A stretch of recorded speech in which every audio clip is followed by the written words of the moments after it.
10ನೇ ತರಗತಿಯಿಂದ ಹೊರಗೆ ಬರ್ತಾ ಇರುವಂತ ಕೇವಲ 16 ವರ್ಷದ ತರುಣ ತರುಣಿಯರಿಗೆ ಏನ್ ತಗೊಳ್ಬೇಕು ಕೆಲವೊಂದ್ಸಲ ಅವ್ರಿಗೆ ಗೊತ್ತಾಗಲ್ಲ.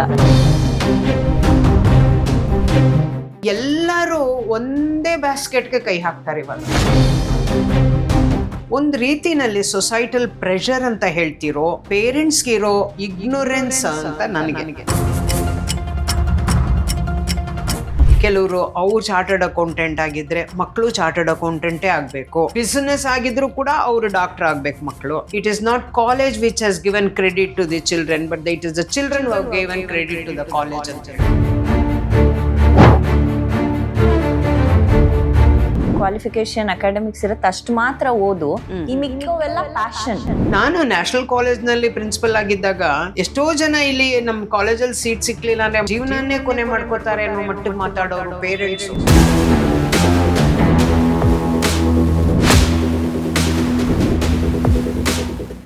ನಮಸ್ಕಾರ, ಸುಮನ್ ಟಿವಿ ಕನ್ನಡ ವಾಹಿನಿಯ ವೀಕ್ಷಕರಿಗೆಲ್ಲರಿಗೂ ಸ್ವಾಗತ. ನಾನು ಶ್ವೇತಾ. ಇತ್ತೀಚೆಗಷ್ಟೇ PUC ರಿಸಲ್ಟ್ಸ್ ಅನ್ನ ನೋಡಿದ್ದೀವಿ. ಮುಂಬರುವ ದಿನಗಳಲ್ಲಿ SSLC ರಿಸಲ್ಟ್ಸ್ ಸಹ ಬರ್ತಾ ಇದೆ. ವಿದ್ಯಾರ್ಥಿಗಳಿಗೆ ಸಾಕಷ್ಟು ಕನ್ಫ್ಯೂಷನ್ಸ್ ಕೂಡ ಇರುತ್ತೆ. ಈ ನಿಟ್ಟಿನಲ್ಲಿ ಹಲವಾರು ಮಾರ್ಗದರ್ಶನವನ್ನ ನೀಡೋದಕ್ಕೆ ಇವತ್ತು ನಮ್ಮೊಟ್ಟಿಗಿದ್ದಾರೆ ಶಿಕ್ಷಣ ತಜ್ಞೆ, ಪತ್ರಕರ್ತಿ, ಹಾಗೆ ಇಂಗ್ಲಿಷ್ ಹಾಗೂ ಕನ್ನಡದಲ್ಲಿ ವಾಗ್ಮಿ, ರಂಗಕರ್ಮಿ, ಇನ್ನು ನ್ಯಾಷನಲ್ ಕಾಲೇಜ್ನ ಪ್ರಾಂಶುಪಾಲರಾಗಿ ಇದ್ರು, ಮಾಜಿ ಪ್ರಾಂಶುಪಾಲರಾಗಿದ್ರು. ಹಾಗೆ ಇವರು 50ಕ್ಕೂ ಹೆಚ್ಚು ವರ್ಷಗಳಷ್ಟು ಕಾಲ ಈ ಒಂದು ಶಿಕ್ಷಣ ಕ್ಷೇತ್ರದಲ್ಲಿ ತಮ್ಮ ಅಪಾರವಾದ ಕೊಡುಗೆಯನ್ನು ನೀಡಿದ್ದಾರೆ. ತಮ್ಮದೇ ಆದಂತಹ 6.5 ಎಕರೆ ಜಾಗದಲ್ಲಿ ಆರೋಗ್ಯಕರವಾದ ಶಿಕ್ಷಣದ ಜಾಗವನ್ನು ಕೊಡಬೇಕು ಮಕ್ಕಳಿಗಾಗಿ ಅಂತ ಹೇಳಿ GR ಇನ್ಸ್ಟಿಟ್ಯೂಷನ್ಸ್ ಅನ್ನ ಸಂಸ್ಥಾಪಿಸಿ ಅದರ ಸಂಸ್ಥಾಪಕರಾಗಿ ಹಾಗೂ ನಿರ್ದೇಶಕರಾಗಿ ಕಾರ್ಯಪ್ರವೃತ್ತಿಯನ್ನ ನಿರ್ವಹಿಸ್ತಾ ಇದ್ದಾರೆ. ಇನ್ನು ಇಷ್ಟೆಲ್ಲ ಹೇಳಿರೋದು ಯಾರ ಬಗ್ಗೆ ಅಂತ ಈಗಾಗಲೇ ನಿಮಗೆ ಗೊತ್ತಾಗಿರ್ಬೋದು. ನಿಮ್ಮೆಲ್ಲರ ನೆಚ್ಚಿನ ಡಾಕ್ಟರ್ ಗೀತಾ ರಾಮಾನುಜಂ ಅವರು ಇವತ್ತು ನಮ್ಮೊಟ್ಟಿಗಿದ್ದಾರೆ. ಬನ್ನಿ ಅವರನ್ನ ಕಾರ್ಯಕ್ರಮಕ್ಕೆ ಸ್ವಾಗತಿಸೋಣ. ಕಾರ್ಯಕ್ರಮಕ್ಕೆ ಸ್ವಾಗತ. ನಮಸ್ಕಾರ ಅಮ್ಮ. ಮ್ಯಾಮ್, ಇಷ್ಟೆಲ್ಲ ವರ್ಷಗಳು ನೀವು ಶಿಕ್ಷಣ ಕ್ಷೇತ್ರದಲ್ಲಿ ಅಪಾರವಾದಂತಹ ಕೊಡುಗೆಯನ್ನ ಹೇಳಿದಿರ. ನಿಮ್ಮ ಬಗ್ಗೆ ಹೇಳ್ತಾ ಇದ್ರೆ ನಿಜಕ್ಕೂ ಪದಗಳೇ ಸಾಲ್ತಾ ಇಲ್ಲ. ಈಗ ನಮ್ಮ ಯುವ ಪೀಳಿಗೆಗೆ ಬಹಳಷ್ಟು ಕನ್ಫ್ಯೂಷನ್ಸ್ ಇದೆ, ತುಂಬಾ ಚಾಯ್ಸಸ್ ಇದೆ. ಈಗಷ್ಟೇ PUC ಮುಗಿಸಿದ್ದಾರೆ, ರಿಸಲ್ಟ್ಸ್ ಬಂದಿದೆ. ಇನ್ನು ಸ್ವಲ್ಪ ದಿನಗಳಲ್ಲಿ 10ನೇ ತರಗತಿ ಫಲಿತಾಂಶಗಳನ್ನ ಸಹ ನಾವು ನೋಡ್ಬೋದು. ಆದ್ರೆ 10ನೇ ತರಗತಿಯಿಂದ ಹೊರಗೆ ಬರ್ತಾ ಇರುವಂತಹ ಕೇವಲ 16 ವರ್ಷದ ತರುಣ ತರುಣಿಯರಿಗೆ ಸಾಕಷ್ಟು ಆಪ್ಷನ್ಸ್ ಇದೆ. ಏನ್ ತಗೊಳ್ಬೇಕು, ಯಾವ ವಿಷಯದಲ್ಲಿ ಅವ್ರಿಗೆ ಆಸಕ್ತಿ ಇದೆ, ಕೆಲವೊಂದ್ಸಲ ಅವ್ರಿಗೆ ಗೊತ್ತಾಗಲ್ಲ. ಸೊ ಇಷ್ಟೊಂದು ಆಯ್ಕೆಗಳ ನಡುವೆ ಅವರು ಒಂದು ಆಯ್ಕೆಯನ್ನ ಚೂಸ್ ಮಾಡ್ಬೇಕು ಅಂದ್ರೆ ಏನೆಲ್ಲ ಯೋಚನೆ ಮಾಡ್ಬೇಕಾಗತ್ತೆ, ಇದ್ರ ಬಗ್ಗೆ ಸ್ವಲ್ಪ ಹೇಳ್ಬೋದಾ? ತುಂಬ ಒಳ್ಳೆ ಕಾರ್ಯಕ್ರಮ ಇದು ಸುಮನ್ TV ಅವರು ಹಮ್ಮಿಕೊಂಡಿರೋದು. ಯಾಕೆ ಅಂತಂದರೆ ಮಕ್ಕಳ ಬಗ್ಗೆ ಒಂದು ಕಾಳಜಿ ವಹಿಸುವಂಥ ಕಾರ್ಯಕ್ರಮ ಇವತ್ತು ಭಾಳ ವಿರಳವಾಗಿದೆ. ಅಂಥ ಸಂದರ್ಭದಲ್ಲಿ ನೀವು ಈ ಕಾರ್ಯಕ್ರಮ ನಂಬ್ಕೊಂಡಿರೋದಕ್ಕೆ ಸುಮನ್ TV ಅವ್ರಿಗೆಲ್ರಿಗೂ ನನ್ನ ಅಭಿನಂದನೆಗಳು. ಮೊದಲಿಗೆ ಈಗ ನೀವು ರಿಸಲ್ಟ್ ಬಂದಿರೋದ್ರ ಬಗ್ಗೆ ನಾವು ಮಾತಾಡ್ತಾ ಇದ್ದೀವಿ. ಪಾಸಾದವ್ರಿಗೆಲ್ಲ ನನ್ನ ಅಭಿನಂದನೆ. ಯಾಕೆಂದರೆ ಅವರೆಲ್ಲ ನನ್ನ ಮಕ್ಕಳ ಥರ ತುಂಬ ಅಂಕಗಳನ್ನು ತಗೊಂಡು ಭಾಳ ಯಶಸ್ವಿಯಾಗಿದ್ದೀವಿ ಅಂತ ಅಂದ್ಕೊಂಡವರು. ಆ ವಿದ್ಯಾರ್ಥಿಗಳು ಸ್ವಲ್ಪ ಎಚ್ಚರ ವಹಿಸಿ ಇದು success is not one time ಅನ್ನೋದು ಅವ್ರ ಮನಸ್ಸಿನಲ್ಲಿ ಬರಬೇಕು. ಸಕ್ಸಸ್ ಅನ್ನೋದು ಲೈಫ್ ಲಾಂಗ್, ಅದು ನಾವು ಕೊನೆಗೆ ನಮ್ಮ ಲೈಫ್ ಎಂಡ್ ಆಗೋವರೆಗೂ ಅದು ನಮ್ಮ ಜೊತೆನೇ ಬರ್ತಾ ಇರುತ್ತೆ. ಆಮೇಲೆ ಇದರಲ್ಲಿ ಫೇಲ್ ಆದವ್ರ ಬಗ್ಗೆ ಹೆಚ್ಚು ನಾವು ಗಮನ ಕೊಡಬೇಕಾಗತ್ತೆ. ಯಾವಾಗಲೂ ಯಶಸ್ವಿ ಆದವ್ರ ಬಗ್ಗೆನೇ ಮಾತಾಡ್ತಿರ್ತೀವಿ. ಫೇಲ್ ಆದವರು ಕೂಡ ಅಂಕಗಳ ಫೇಲ್ ಅಷ್ಟೇ ಹೊರತು ನಿಮ್ಮ ಆತ್ಮವಿಶ್ವಾಸದ ಫೇಲ್ ಆಗಬಾರ್ದು ಅನ್ನೋದು ನನ್ನ ಅನಿಸಿಕೆ. ಯಾಕೆಂದರೆ ಈ ಫೇಲ್ ಅನ್ನೋದು ಇದು ಅಂತ್ಯ ಅಲ್ಲ, ಇದು ನಮ್ಮ ಕಲಿಕೆಯ ಮೊದಲ ಹೆಜ್ಜೆ ಅಂತ ನಾನು ಹೇಳ್ತೀನಿ. ಯಾವುದಾದ್ರೂ ಒಂದು ಸೋಲು ಬಂದಿದ್ದ ತಕ್ಷಣ ಮನುಷ್ಯನಿಗೆ ಅವನು ಎಚ್ಚೆತ್ತುಕೊಳ್ತಾನೆ. ಈ ಎಚ್ಚೆತ್ತುಕೊಳ್ಳುವಿಕೆ ಆಗಬೇಕು ನಮ್ಮ ಮಕ್ಕಳಲ್ಲಿ. ಅದಕ್ಕೆ ಪೋಷಕರು ಸಹಕರಿಸಬೇಕು, ಅದಕ್ಕೆ ಟೀಚರ್ಸ್ ಅವ್ರಿಗೆ ಒಳ್ಳೆ ಮೋಟಿವೇಟಿಂಗ್ ಆಗಿ ಮಾತಾಡಬೇಕು ಅವ್ರ ಜೊತೆ. ಮತ್ತು ನಾವು ಇವ್ರ ಬಗ್ಗೆನೂ ಬಹಳ ಕಾಳಜಿ ವಹಿಸ್ಬೇಕಾಗತ್ತೆ. ಇದು 3 ಪಾಯಿಂಟ್ ಇಲ್ಲಿ ಬರುತ್ತೆ. ಇವಾಗ ಏನಾಗುತ್ತೆ, ಒಂದು 35% ಹಿಡಿದು 100% ತನಕನೂ ಮಕ್ಕಳು ಸ್ಕೋರ್ ಮಾಡ್ತಾ ಇದ್ದಾರೆ ಈಗ. ಹೌದು, 100 ಔಟ್ ಆಫ್ 100 ಸ್ಕೋರ್ ಮಾಡಿ ಅದೂ ಇದೆ. ಈ 35 ಔಟ್ ಆಫ್ 35 ಫೇಲಿಯರ್ಸು ಇದ್ದಾರೆ. ಬಟ್ ಇಲ್ಲಿ ಏನಾಗಿದೆ, ಎಲ್ಲರೂ ಒಂದೇ ಬ್ಯಾಸ್ಕೆಟ್ಗೆ ಕೈ ಹಾಕ್ತಾರೆ ಇವಾಗ. ಹೌದು, ಅದು ಯಾಕೆ ಅಂತಂದರೆ ಒಂದು ರೀತಿನಲ್ಲಿ ಸೊಸೈಟಲ್ ಪ್ರೆಷರ್ ಅಂತ ಹೇಳ್ತಿರೋ, ಅಥವಾ ಅವರ ಪಿಯರ್ ಪ್ರೆಷರೋ, ಅಥವಾ ಪೇರೆಂಟ್ಸ್ಗಿರೋ ಇಗ್ನೋರೆನ್ಸ್ ಅಂತ ನನಗೆ ಮಕ್ಕಳ ಬಗ್ಗೆ. ಯಾಕೆ ಅಂದರೆ ಇರೋದು 3 ಕಾಂಬಿನೇಷನ್ ಅಂತ ಅನ್ಕೊಂಡಿದ್ದೀವಿ, 3 ಡಿವಿಷನ್ಸು, ಸೈನ್ಸು, ಆರ್ಟ್ಸು, ಕಾಮರ್ಸ್ ಅಂತ. ಇದರಲ್ಲಿ ಬೇಕಾದಷ್ಟು ವಿಭಜನೆಗಳಿದೆ. ಆದರೆ ನಾವು ನೀಟ್ ಎಕ್ಸಾಮ್ಗೆ ಹೋಗಬೇಕು, ಏನು ಇಂಜಿನಿಯರಿಂಗ್ ಎಕ್ಸಾಮ್ಗೆ ಹೋಗಬೇಕು. ಕೆಲವರು ಅವ್ರು ಚಾರ್ಟರ್ಡ್ ಅಕೌಂಟೆಂಟ್ ಆಗಿದ್ರೆ ಮಕ್ಕಳು ಚಾರ್ಟರ್ಡ್ ಅಕೌಂಟೆಂಟೇ ಆಗಬೇಕು. ಡಾಕ್ಟರ್ ಆಗಿದ್ರೆ, ಬಿಸಿನೆಸ್ ಆಗಿದ್ರು ಕೂಡ ಅವರು ಡಾಕ್ಟರ್ ಆಗ್ಬೇಕು ಮಕ್ಕಳು. ನೋಡಿ, ನಮ್ಮಲ್ಲಿ ಹಿಂದಿನಿಂದ ಬಂದದ್ದು ಏನು ಅಂತಂದ್ರೆ, ಪಾರಂಪರಿಕ ವೃತ್ತಿಯನ್ನು ನಾವು ಸಮೃದ್ಧಿಗೊಳಿಸುವುದು ಮತ್ತು ಅದರಿಂದ ಸಂಪನ್ಮೂಲತೆಯನ್ನು ಪಡೆದುಕೊಳ್ಳುವುದು ಅಂತಿತ್ತು. ಎಜುಕೇಶನ್ ಬೇಡ ಅಂತ ಹೇಳಲಿಲ್ಲ. ಎಜುಕೇಶನ್ ಬೇಡ ಅಂತ ಯಾರೂ ಹೇಳಲ್ಲ. You have your education, you have your degree, but the degree is only to tell you that what is our society, what is the thing available in the society. Science field ಅಲ್ಲಿ ಏನೇನಾಗಿದೆ, arts field ಅಲ್ಲಿ ಏನೇನಾಗಿದೆ, commerce ಅಲ್ಲಿ ಏನೇನು ಮುಂದುವರೆದಿದೆ ಅಂತ ತಿಳ್ಕೊಳ್ಳೋಕ್ಕೆ. But ಅದರಿಂದಾನೇ ನನಗೆ ವೃತ್ತಿ ಆಗಬೇಕು ಅಂತ ಬಲವಂತ ಮಾಡಿ ಮಕ್ಕಳ ಮನ್ಸ್ ಮೇಲೆ, ಹುಟ್ಟಕ್ಕೆ ಮುಂಚೆನೆ ನನ್ನ ಮಗನ ಡಾಕ್ಟರ್ ಮಾಡ್ತೀನಿ ಅನ್ನೋದು, ಹುಟ್ಟಕ್ಕೆ ಮುಂಚೆನೆ ದಿ ಬೆಸ್ಟ್ ಸ್ಕೂಲ್ ಅಂತ ಹುಡ್ಕೊಂಡು ಹೋಗೋದು. ನಾನು ನ್ಯಾಷನಲ್ ಕಾಲೇಜ್ನಲ್ಲಿ ಪ್ರಿನ್ಸಿಪಲ್ ಆಗಿದ್ದಾಗ ಎಷ್ಟೋ ಜನ ಇಲ್ಲಿ ನಮ್ಮ ಕಾಲೇಜಲ್ಲಿ ಸೀಟ್ ಸಿಕ್ಲಿಲ್ಲ ಅಂದರೆ ಮಕ್ಕಳು ಜೀವನನೇ ಕೊನೆ ಮಾಡ್ಕೋತಾರೆ ಅನ್ನೋ ಮಟ್ಟಿಗೆ ಮಾತಾಡೋರು ಪೇರೆಂಟ್ಸು. ಹೌದು, ನಾನಂದೆ ನಿಜವಾದ ಸತ್ಯ ಹೇಳಬೇಕು ಅಂತಂದರೆ, it is not college which has given credit to the children, but it is the children who have given credit to the college ಅಂತ ಹೇಳ್ತೀನಿ. 10 ಜನ ರ್ಯಾಂಕ್ ತಗೊಂಡಿದ್ದರಿಂದ ತಾನೇ ನಮ್ಮ ಸಂಸ್ಥೆನ ಎಲ್ಲರಿಗೂ ಗೊತ್ತಾಯ್ತು. ಅವ್ರು ತಗೊಳ್ಳಿಲ್ಲ ಅಂದರೆ ಪಾಠ ಎಲ್ರಿಗೂ ಮಾಡ್ತೀವಿ, ಬಟ್ ಆ 10 ಮಕ್ಕಳು ನಮಗೆ ಹೆಸರು ತಂದು ಕೊಟ್ಟಿರೋದ್ರಿಂದ ನೀವ್ ಅನ್ಕೊಂಡಿದ್ದೀರಾ ನನ್ ಮಗನೂ ಅಲ್ಲಿ ಹೋದ್ರೆ ರ್ಯಾಂಕ್ ತಗೊಂಡ್ಬಿಡ್ತಾನೆ ಅಂತ ನೀವ್ ಅನ್ಕೊಂಡಿದ್ದೀರಾ. Rank is not the criteria to judge the ability of a child. Please parents have to understand. Marks is not the scale to measure the strength of the education of the child. ಇಷ್ಟಿರ್ಬೇಕು ಅವ್ರಿಗೆ. ಇದೆರಡೂ ತಿಳ್ಕೊಳ್ಳಿಲ್ಲ ಅಂತಂದ್ರೆ ಅವರು ಮಕ್ಕಳನ್ನ ಅನಾವಶ್ಯಕವಾಗಿ ಅವ್ರಿಗೆ ಆಸಕ್ತಿ ಇಲ್ಲದ ವಿಷಯಕ್ಕೆ ದೂಡಿ ಅವ್ರಿಗೆ ನಿರಾಸಕ್ತಿನ ಬರ್ಸ್ಬಿಡ್ತಾರೆ. ಸೊ ಆಸಕ್ತಿಗೆ ನಾವು ಪ್ರಮುಖ ಆದ್ಯತೆಯನ್ನ ಕೊಡಬೇಕು. ಸೊ ಅದು ಫಸ್ಟ್ ಅವರಲ್ಲಿ, ಅಂದ್ರೆ ತಾಯಿ ತಂದೆ ಮಕ್ಕಳಲ್ಲಿ ಯಾವುದ್ರಲ್ಲಿ ಅವ್ರಿಗೆ ಅಭಿರುಚಿ ಇದೆ ಕಂಡ್ಕೋಬೇಕು. ಅವ್ರಿಗೆ ಒಂದು ಫ್ರೀಡಮ್ ಕೊಡಬೇಕು. ನಿನಗೆ ಯಾವ್ದು ಇಷ್ಟ ಓದೋದು, ಪೇಂಟಿಂಗ್ ಇಷ್ಟನಾ, ಆರ್ಟಾ ಅಥವಾ ಆರ್ಕಿಟೆಕ್ಚರಾ ಅಥವಾ ಸ್ಕಲ್ಪ್ಚರಾ ಅಥವಾ ಗಾರ್ಡನಿಂಗಾ ಅಥವಾ ಅಗ್ರಿಕಲ್ಚರಾ, ಎಷ್ಟೊಂದು ಕ್ಷೇತ್ರ ಇದೆ ನಮಗೆ. ಈಗ ಇತ್ತೀಚಿನ ದಿನಗಳಲ್ಲಿ ಏನಾಗೋಗ್ಬಿಟ್ಟಿದೆ, ನಾವು ಓದುವಂಥ ಡಿಗ್ರಿದು ಏನು ಕ್ವಾಲಿಫಿಕೇಶನ್ ಅಕಾಡೆಮಿಕ್ಸ್ ಇರುತ್ತೆ ಅಷ್ಟು ಮಾತ್ರ ಓದು, ಈ ಮಿಕ್ಕವೆಲ್ಲ ಪ್ಯಾಷನ್ ಅಂತ ಕೂಗಿ ಅದಕ್ಕೆ ಏನಾಗುತ್ತೆ, ಅದನ್ನ ತಗೊಂಡ್ರೆ, ಅದನ್ನ ಮೇನ್ ಸ್ಟ್ರೀಮ್ ಆಗಿ ತಗೊಂಡ್ರೆ ನಾನು ಎಲ್ಲೋ ಹಿಂದುಳಿದ್ ಬಿಡ್ತೀನ ಅನ್ನುವಂಥ ಒಂದು ಸಂಕುಚಿತ ಮನೋಭಾವ. ಅಂದ್ರೆ ನಮ್ಮಲ್ಲಿ ಇವಾಗ ಈ 2026 ನಲ್ಲಿ ಇದ್ದೀವಿ. IT BT ಎಲ್ಲ ಬಹಳ ಬೆಳೆದಿದೆ. Digital world has developed, AI has come and so many things have advanced, but we have not advanced. ನಾವು ಇನ್ನೂ ಒಂದು ರೀತಿನಲ್ಲಿ ಕನ್ಸರ್ವೇಟಿವ್ ವೇ ಆಫ್ ಥಿಂಕಿಂಗ್ ಇದ್ದೀವಿ. ಆದರೆ ನಮ್ಮ ಪೂರ್ವಿಕರು, ನಮ್ಮ ತಂದೆ ತಾಯಿಯರು ಬಹುಶಃ they were very much advanced in thinking, if not they are advanced in digital world. ಯಾಕೆಂದರೆ ನಾನು 1960s I used my freedom to learn philosophy by rejecting the science combination. ನನಗೆ ಸೈನ್ಸ್ ಬೇಡ, ವಿಜ್ಞಾನ ಬೇಡ ಅಂತ ನಾನು ಫಿಲಾಸಫಿಗೆ ಹೋದವಳು. 6 ತಿಂಗಳು ಓದ್ಬಿಟ್ಟು MSc. ಇವಾಗ ಬಿಡ್ತಾರಾ? ಅಯ್ಯೋ ಸೈನ್ಸಿಗೆ ಸಿಗೋದೇ ಕಷ್ಟ, ಅದು ಕಷ್ಟ, ಇದು ಕಷ್ಟ, ಜನ ಏನಂತಾರೆ. They live for the society's sake. Parents ಅದು ಫಸ್ಟ್ ತಪ್ಪು ಮಾಡ್ತಾರೆ.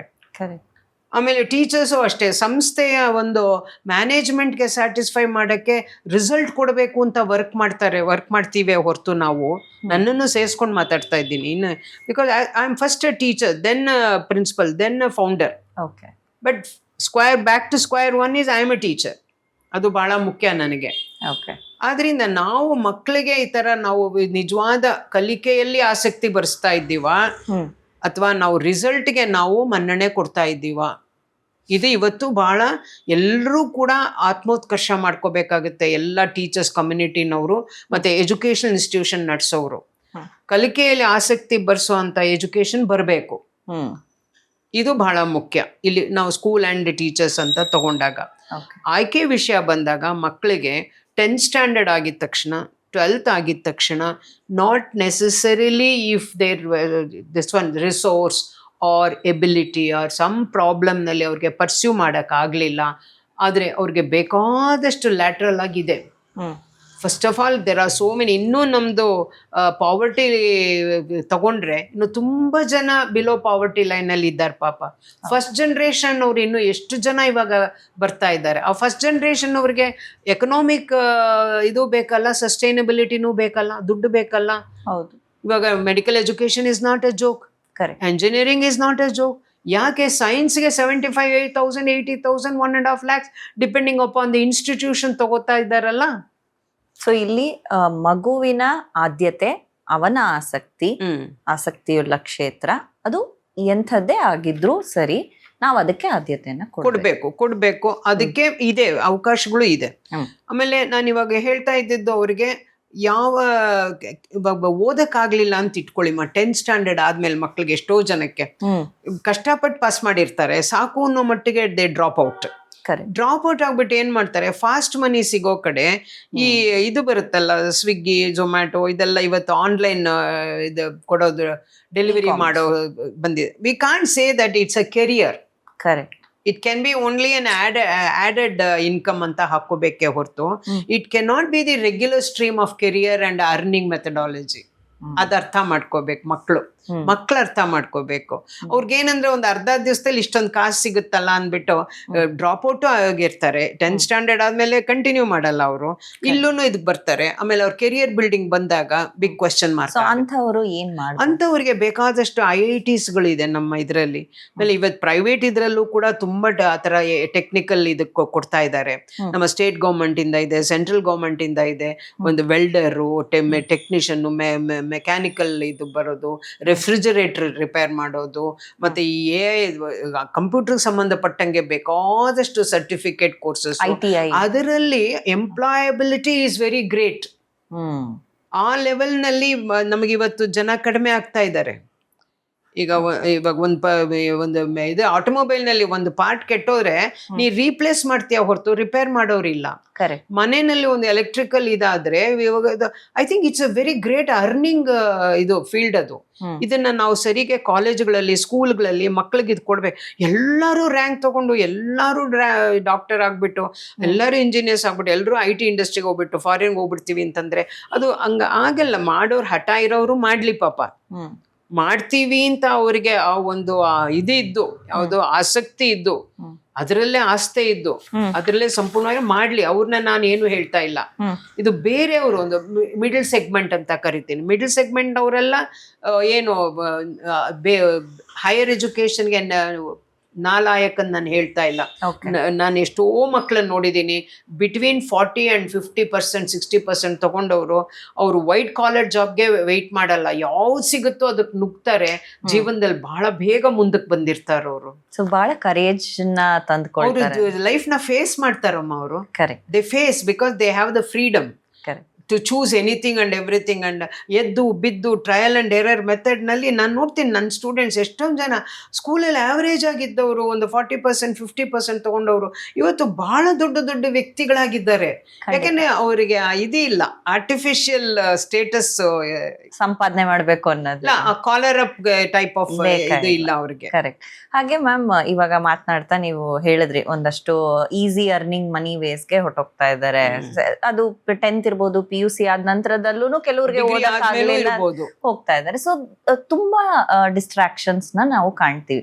ಸೊ ಈ ರೀತಿಯಾದಂತಹ ಡಿಸ್ಟ್ರಾಕ್ಷನ್ಸ್ ಇಂದ ವಿದ್ಯಾರ್ಥಿಗಳು ತಮ್ಮನ್ನ ತಾವು ಹೇಗೆ ಒಂದು ರೂಟೆಡ್ ಆಗಿ, ಗ್ರೌಂಡೆಡ್ ಆಗಿ ಇಟ್ಕೊಳ್ಬಹುದು? ಇದು ತುಂಬಾ ಆಳವಾದ ಪ್ರಶ್ನೆ, ತುಂಬಾ ಇಂಪಾರ್ಟೆಂಟ್ ಪ್ರಶ್ನೆ ಇದು. ಇದು ಅಷ್ಟು ಸುಲಭವಾಗಿ ನಾನು ಒಂದ್ ಲೈನಲ್ಲಿ ಹೇಳೋಂತ ಆನ್ಸರ್ ಅಲ್ಲ ಇದು. ಇದು ಹೇಗೆ ಅಂತಂದ್ರೆ, ಸ್ವಾಮಿ ವಿವೇಕಾನಂದರು ಹೇಳಿದ್ರು, ಕ್ಯಾಚ್ ದೆಮ್ ಯಂಗ್ ಅಂತಂದ್ರು. ಆಮೇಲೆ ಇನ್ನೊಂದು ಹೇಳಿದ್ದಾರೆ ಅವರು, education is not bundle of information to be imparted, it is the source of inspiration ಅಂತ ಹೇಳಿದ್ದಾರೆ. ಮೂರನೇ ವಾಕ್ಯ ಏನು ಹೇಳಿದ್ದಾರೆ, education is nothing but the development of the perfection which is already there in the child. ಅರ್ಥ ಆಯ್ತಾ? 3 ಅರ್ಥ ಮಾಡ್ಕೋಬೇಕು ನಾವು, ತಾಯಿ, ತಂದೆ, ಪೋಷಕರು, ಸಮಾಜ. ಬರೀ ಒಬ್ರ ಮೇಲೆ ನಾನು ಹೇಳಲ್ಲ. ಹೌದು. ಆಮೇಲೆ ಫಸ್ಟ್ ತಾಯಿ ತಂದೆ ಏನ್ ಮಾಡ್ಬೇಕು, ನನ್ನ ಮಗು ಅನ್ನೋದಕ್ಕಿಂತ ಆ ಮಗುವಿನಲ್ಲಿ ಏನೇನು ಇದೆ, ಯಾವುದು ಪಾಸಿಟಿವ್, ಯಾವುದು ನೆಗೆಟಿವ್, ಅದಕ್ಕೆ ಯಾವುದರಲ್ಲಿ ಆಸಕ್ತಿ ಹೋಗ್ತಾ ಇದೆ. ಡೂಸ್ ಆ್ಯಂಡ್ ಡೋಂಟ್ಸ್ ಹೇಳಂಗಿಲ್ಲ. ಇವಾಗ ನೀವು life history of Swami Vivekananda ತಗೊಳ್ಳಿ, ನಾರಾಯಣ ಗುರು ತಗೊಳ್ಳಿ, ಎಲ್ಲ ಎಷ್ಟೊಂದು ಜನ ತಗೊಳ್ಳಿ ನೀವು. ಯಾಕೆ ಏಕಲವ್ಯನ ತಗೊಳ್ಳಿ, ಏಕಲವ್ಯನ ಗುರುಗಳೇ ನಾನು ನಿಂಗೆ ಶಿಕ್ಷಣ ಕೊಡಲ್ಲ ಅಂದಮೇಲೆ ಅವ್ರ ತಾಯಿ ಅವನ್ನ ಬಿಡಲಿಲ್ಲ. ನಿನ್ನಲ್ಲಿ ಕಾನ್ಫಿಡೆನ್ಸ್ ಇಟ್ಕೋ, ಗುರುಗಳಲ್ಲಿ ಶ್ರದ್ಧೆ ಇಟ್ಕೋ, ನಿನ್ನಲ್ಲೇ ನೀನು ನಂಬಿಕೆ ಇಟ್ಕೋ, ನೀನೇ ಪ್ರಾಕ್ಟೀಸ್ ಮಾಡೋ, ಪ್ರಯತ್ನದಲ್ಲಿ ನೀನು ಸಕ್ಸಸ್ ಆಗ್ತೀಯಾ ಅಂತ ಒಂದು ಎಜುಕೇಶನ್ ಕೊಟ್ಟರು ನೋಡಮ್ಮ. ಇಲ್ಲ ನೀನು ಕುಲದಲ್ಲಿ ಜಾತಿ, ನಿನ್ನನ್ನು ಅವ್ರು ಕೀಳು ಮಾಡಿಬಿಟ್ರು, ನಮ್ದು ಹಣೆ ಬರ ಇದು, ಐ ಥಿಂಕ್ ಅವರೆಲ್ಲ ಮಹಾನ್ ಜಾತಿ ಅಂತ ಅನ್ಕೊಂಡ್ಬಿಟ್ಟಿದ್ದಾನೆ, ಆ ಥರ ಪಾಯ್ಸನಿಂಗ್ ಆಸ್ಪೆಕ್ಟ್ ಹಾಕೋದಕ್ಕಿಂತ ಪಾಸಿಟಿವ್ ಆಸ್ಪೆಕ್ಟ್ ಹಾಕ್ತಾರೆ. ಯಾರೋ ಚೆನ್ನಾಗಿ ಓದ್ತಾ ಇರ್ತಾರೆ, ಯಾರೋ ಚೆನ್ನಾಗಿ ಮುಂದಕ್ಕೆ ಬಂದಿರ್ತಾರೆ, ಆಗ ಆ ಮಗುನ ಕಂಪೇರ್ ಮಾಡಿ ಈ ಮಗುನ ಇದು ಮಾಡೋದಾಗ್ಲಿ, ಕಂಪ್ಯಾರಿಸನ್ ಇದೆಯಲ್ಲಮ್ಮ, ಅದು ಭಾಳ dangerous thing in development of the child's ability to understand it self.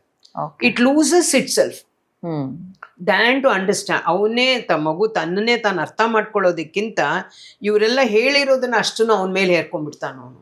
ಈಗ ನೀವು ಹೇಳ್ತಾ ಇರೋದ್ರ ಮುಖಾಂತರ ನಾವೇನ್ ತಿಳ್ಕೊಳ್ಬಹುದು, ಮನೆಯೇ ಮೊದಲ ಪಾಠ ಶಾಲೆ ಅಂತೆಲ್ಲ ನಾವು ಬೆಳ್ದಿ. ಸೊ ಪೇರೆಂಟ್ಸ್ ಮಗು ಹುಟ್ಟದಾಗಿನಿಂದ ಈಗ ಮನೇಲಿ ಹೇಳ್ಕೊಟ್ರು ಏನಾಗಿದೆ, ನಾವು ಬುಕ್ ತಗೊಳ್ತೀವಿ, ABCD ಬುಕ್ ಇದನ್ನ ಹೇಳ್ಕೊಡ್ತೀವಿ, ಆದ್ರೆ ಅವನಲ್ಲಿರುವಂತ ಒಂದು ಆಸಕ್ತಿಯನ್ನ, ಅವನಲ್ಲಿರುವಂತ ಒಂದು ಸ್ಟ್ರೆಂತ್ ಅನ್ನ ನಾವು ಗುರುತಿಸಿ ಆ ತಂದೆ ತಾಯಿ ಅವರನ್ನ ಬೆಳೆಸ್ತಾ ಹೋಗಿ ಆ ಒಂದು ಕ್ಷೇತ್ರದಲ್ಲಿ ಅವರಿಗೆ ಏನೆಲ್ಲ ಸಹಕಾರ ಬೇಕು ವಿದ್ಯಾಭ್ಯಾಸದಲ್ಲಿ ಕೊಡಬೇಕು. ಅಂದ್ರೆ ಇಲ್ಲಿ parents have to be very ardent observers. ಅವ್ರು ಬಹಳ ಅವಲೋಕನದಲ್ಲಿ ಸೋಲ್ಬಾರ್ದು. ಅವ್ರಿಗದೊಂದು ದೈವಿಕ ಕೈಂಕರ್ಯಮ್ಮ ಮಗುನ್ ಬೆಳೆಸೋದು. It is not entertainment or pleasure. ನಾನೇನೋ ಸಾರ್ಥಕತೆ ಕಂಡ್ಕೊಂಡ್ಬಿಟ್ಟಿದ್ದೆ ಒಂದು ಮಗುನ್ ಹೆತ್ಬಿಟ್ಟು ಅಂತಲ್ಲ. ಅದಕ್ಕೆ ರಾಮಕೃಷ್ಣ ಪರಮಹಂಸರು ತುಂಬಾ ಚೆನ್ನಾಗಿ ಹೇಳ್ತಾರೆ, if you can't raise a child with spiritual bent of mind, never have a child ಅಂತಾರೆ. ಪರಮಹಂಸರು ಹೇಳೋದು, ನಾನು ಹೇಳೋದಲ್ಲ. ಅಂದ್ರೆ ಏನು, ಆ ಮಗುವಿನಲ್ಲಿ ನೀನು ನಿನ್ನವಳಾಗಿ ಬೆರೆತು ಅದರಲ್ಲಿ ಏನು ಸತ್ಯಾಸತ್ಯತೆ ಇದೆ, ಸತ್ವ ಏನಿದೆ ಅದನ್ನ ಕಂಡ್ಕೊಳ್ಳೋದೇ ನಿಜವಾದ ಮದರ್ಹುಡ್, ನಿಜವಾದ ಪೇರೆಂಟ್ಹುಡ್. ಸೊ ನೀವು ಇವಾಗ ಈ ಪೇರೆಂಟಿಂಗ್ ಬಗ್ಗೆ ಹೇಳ್ತಾ ಇರುವಾಗ ನನಗೆ ಒಂದು ಪ್ರಶ್ನೆ ಏನಂದ್ರೆ, ಸಹಜವಾಗಿನೇ ನಮ್ಗೆ ಈಗ ಪೇರೆಂಟಿಂಗ್ ಅಂತ ಮಾಡುವಾಗ ಆಚೆ ಕಡೆಯಿಂದ ಪ್ರೆಷರು, ಕಾಂಪಿಟೇಷನ್, ಅಯ್ಯೋ ಅವ್ರ ಮಗ ಹಿಂಗೆ, ಈಗ ಕಂಪ್ಯಾರಿಸನ್ ಮಾಡಬಾರ್ದು ಅಂತ ಹೇಳಿದ್ರಿ, ಆದ್ರೆ ನಾವ್ ಎಲ್ಲೋ ಒಂದ್ ಕಡೆ ದಿನನಿತ್ಯದ ಜೀವನದಲ್ಲಿ ಅದನ್ನೇ ಮಾಡ್ಕೊಂಡ್ ಬರ್ತಾ ಇದೀವಿ. ನಾನು ನನ್ನ ಮಗನಿಗೆ ಇದನ್ನೇ ಇಂಥ ಬೆಸ್ಟ್ ಸ್ಕೂಲ್ಗೆ ಹಾಕ್ಬೇಕು, ಇದನ್ನೇ ಆ ಮಗುಗೆ ಏನ್ ಬೇಕು ಅಂತ ತಿಳ್ಕೊಳ್ಳೋದ್ರಲ್ಲಿ ಎಲ್ಲೋ ಹಿಂದುಳಿತಾ ಇದೀವಿ. ಸೊ ಆಸ್ ಎ ಒಂದು ಪೇರೆಂಟ್ಗೆ ಯಾವೆಲ್ಲ ಒಂದು ಸರಳ ಟಿಪ್ಸ್ ಮುಖಾಂತರ ನೀವು ಅವರಿಗೆ ಏನ್ ಗೈಡೆನ್ಸ್ ಕೊಡ್ಬೋದು? ನಾನು ಹೇಳ್ತೀನಿ, ಫಸ್ಟ್ ಪೇರೆಂಟ್ಸ್ ತಿಳ್ಕೊಬೇಕಾಗಿರೋದು, there is nothing called as the best school in the society. Every school has got its own plus and minus. All that they have to see is what is the environment, what is the culture, and what is that they are aspiring to inculcate in the children. ಇಷ್ಟೇ ಮೂರು ನೋಡ್ಬೇಕು ಅವರು. ಯಾರೋ ಎಲ್ಲರೂ ಕಳಿಸ್ತಾ ಇದ್ದಾರೆ, ಅಲ್ಲಿ ಹೋದವ್ರಿಗೆ rank ಬರ್ತಾ ಇದೆ, ಅಲ್ಲಿ ಎಲ್ಲ ಬಹಳ ದೊಡ್ಡ ದೊಡ್ಡ ಮನುಷ್ಯರು ಕಳಿಸ್ತಾ ಇದ್ದಾರೆ, ಎಷ್ಟು ದೂರ ಆದ್ರೂ ಪರವಾಗಿಲ್ಲ, ಎಷ್ಟು ಲಕ್ಷ ಆದ್ರೂ ಪರವಾಗಿಲ್ಲ ಅಂತ ಮಕ್ಕಳನ್ನ ಒಂದು ಧೋರಣೆಯ ನಿಲುವಲ್ಲಿ ಹಾಕ್ತಾರೆ ನೋಡಿ. ಅದು ಸ್ಟಾಪ್ ಆಗಬೇಕು ನಮ್ಮಲ್ಲಿ.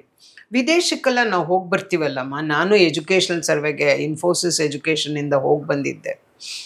ಅಲ್ಲಿ ನೋಡ್ತೀನಲ್ಲ, ಇಟ್ ಈಸ್ ರೀಜನಲೈಸ್ಡ್. ಅದು ಬೇಸಿಕ್ ಎಜುಕೇಶನ್ ತನಕ ಇಟ್ ಈಸ್ ರೀಜನಲೈಸ್ಡ್.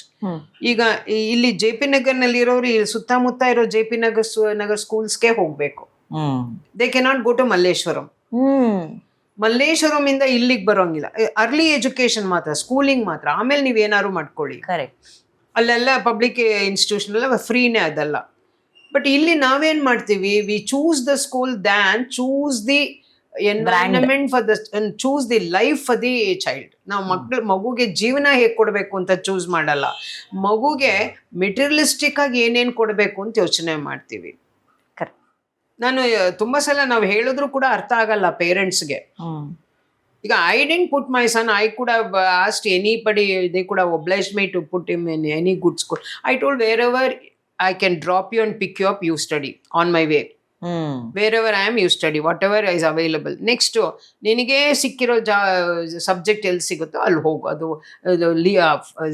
ಒಳ್ಳೆ ಇನ್ಸ್ಟಿಟ್ಯೂಷನು, ಕೆಟ್ಟ ಇನ್ಸ್ಟಿಟ್ಯೂಷನು, ಅದನ್ನ ಒಳ್ಳೆ ಇನ್ಸ್ಟಿಟ್ಯೂಷನ್ ಆಗಿ ಮಾಡೋದು ನಿನ್ನ ಕೈನಲ್ಲಿದೆ ಅಂತಾನೆ, ನಿನ್ನ ಕೈನಲ್ಲಿದೆ ಅಂತ. ಆ ಥರ ಕಲ್ಚರ್ ಕೊಡ್ಬೇಕು ನಾವು. ಅದು ನಾನು ಕಳಿಸಿದಾಗ ನನ್ನ ಮಗನ being an educationist that was first year ಅದು ಆ ಇನ್ಸ್ಟಿಟ್ಯೂಷನ್ ಸ್ಟಾರ್ಟ್ ಆಗಿದ್ದು beginning of the year. But I never bothered because I know what is education and what culture I have given to my son. Yes. I was confident.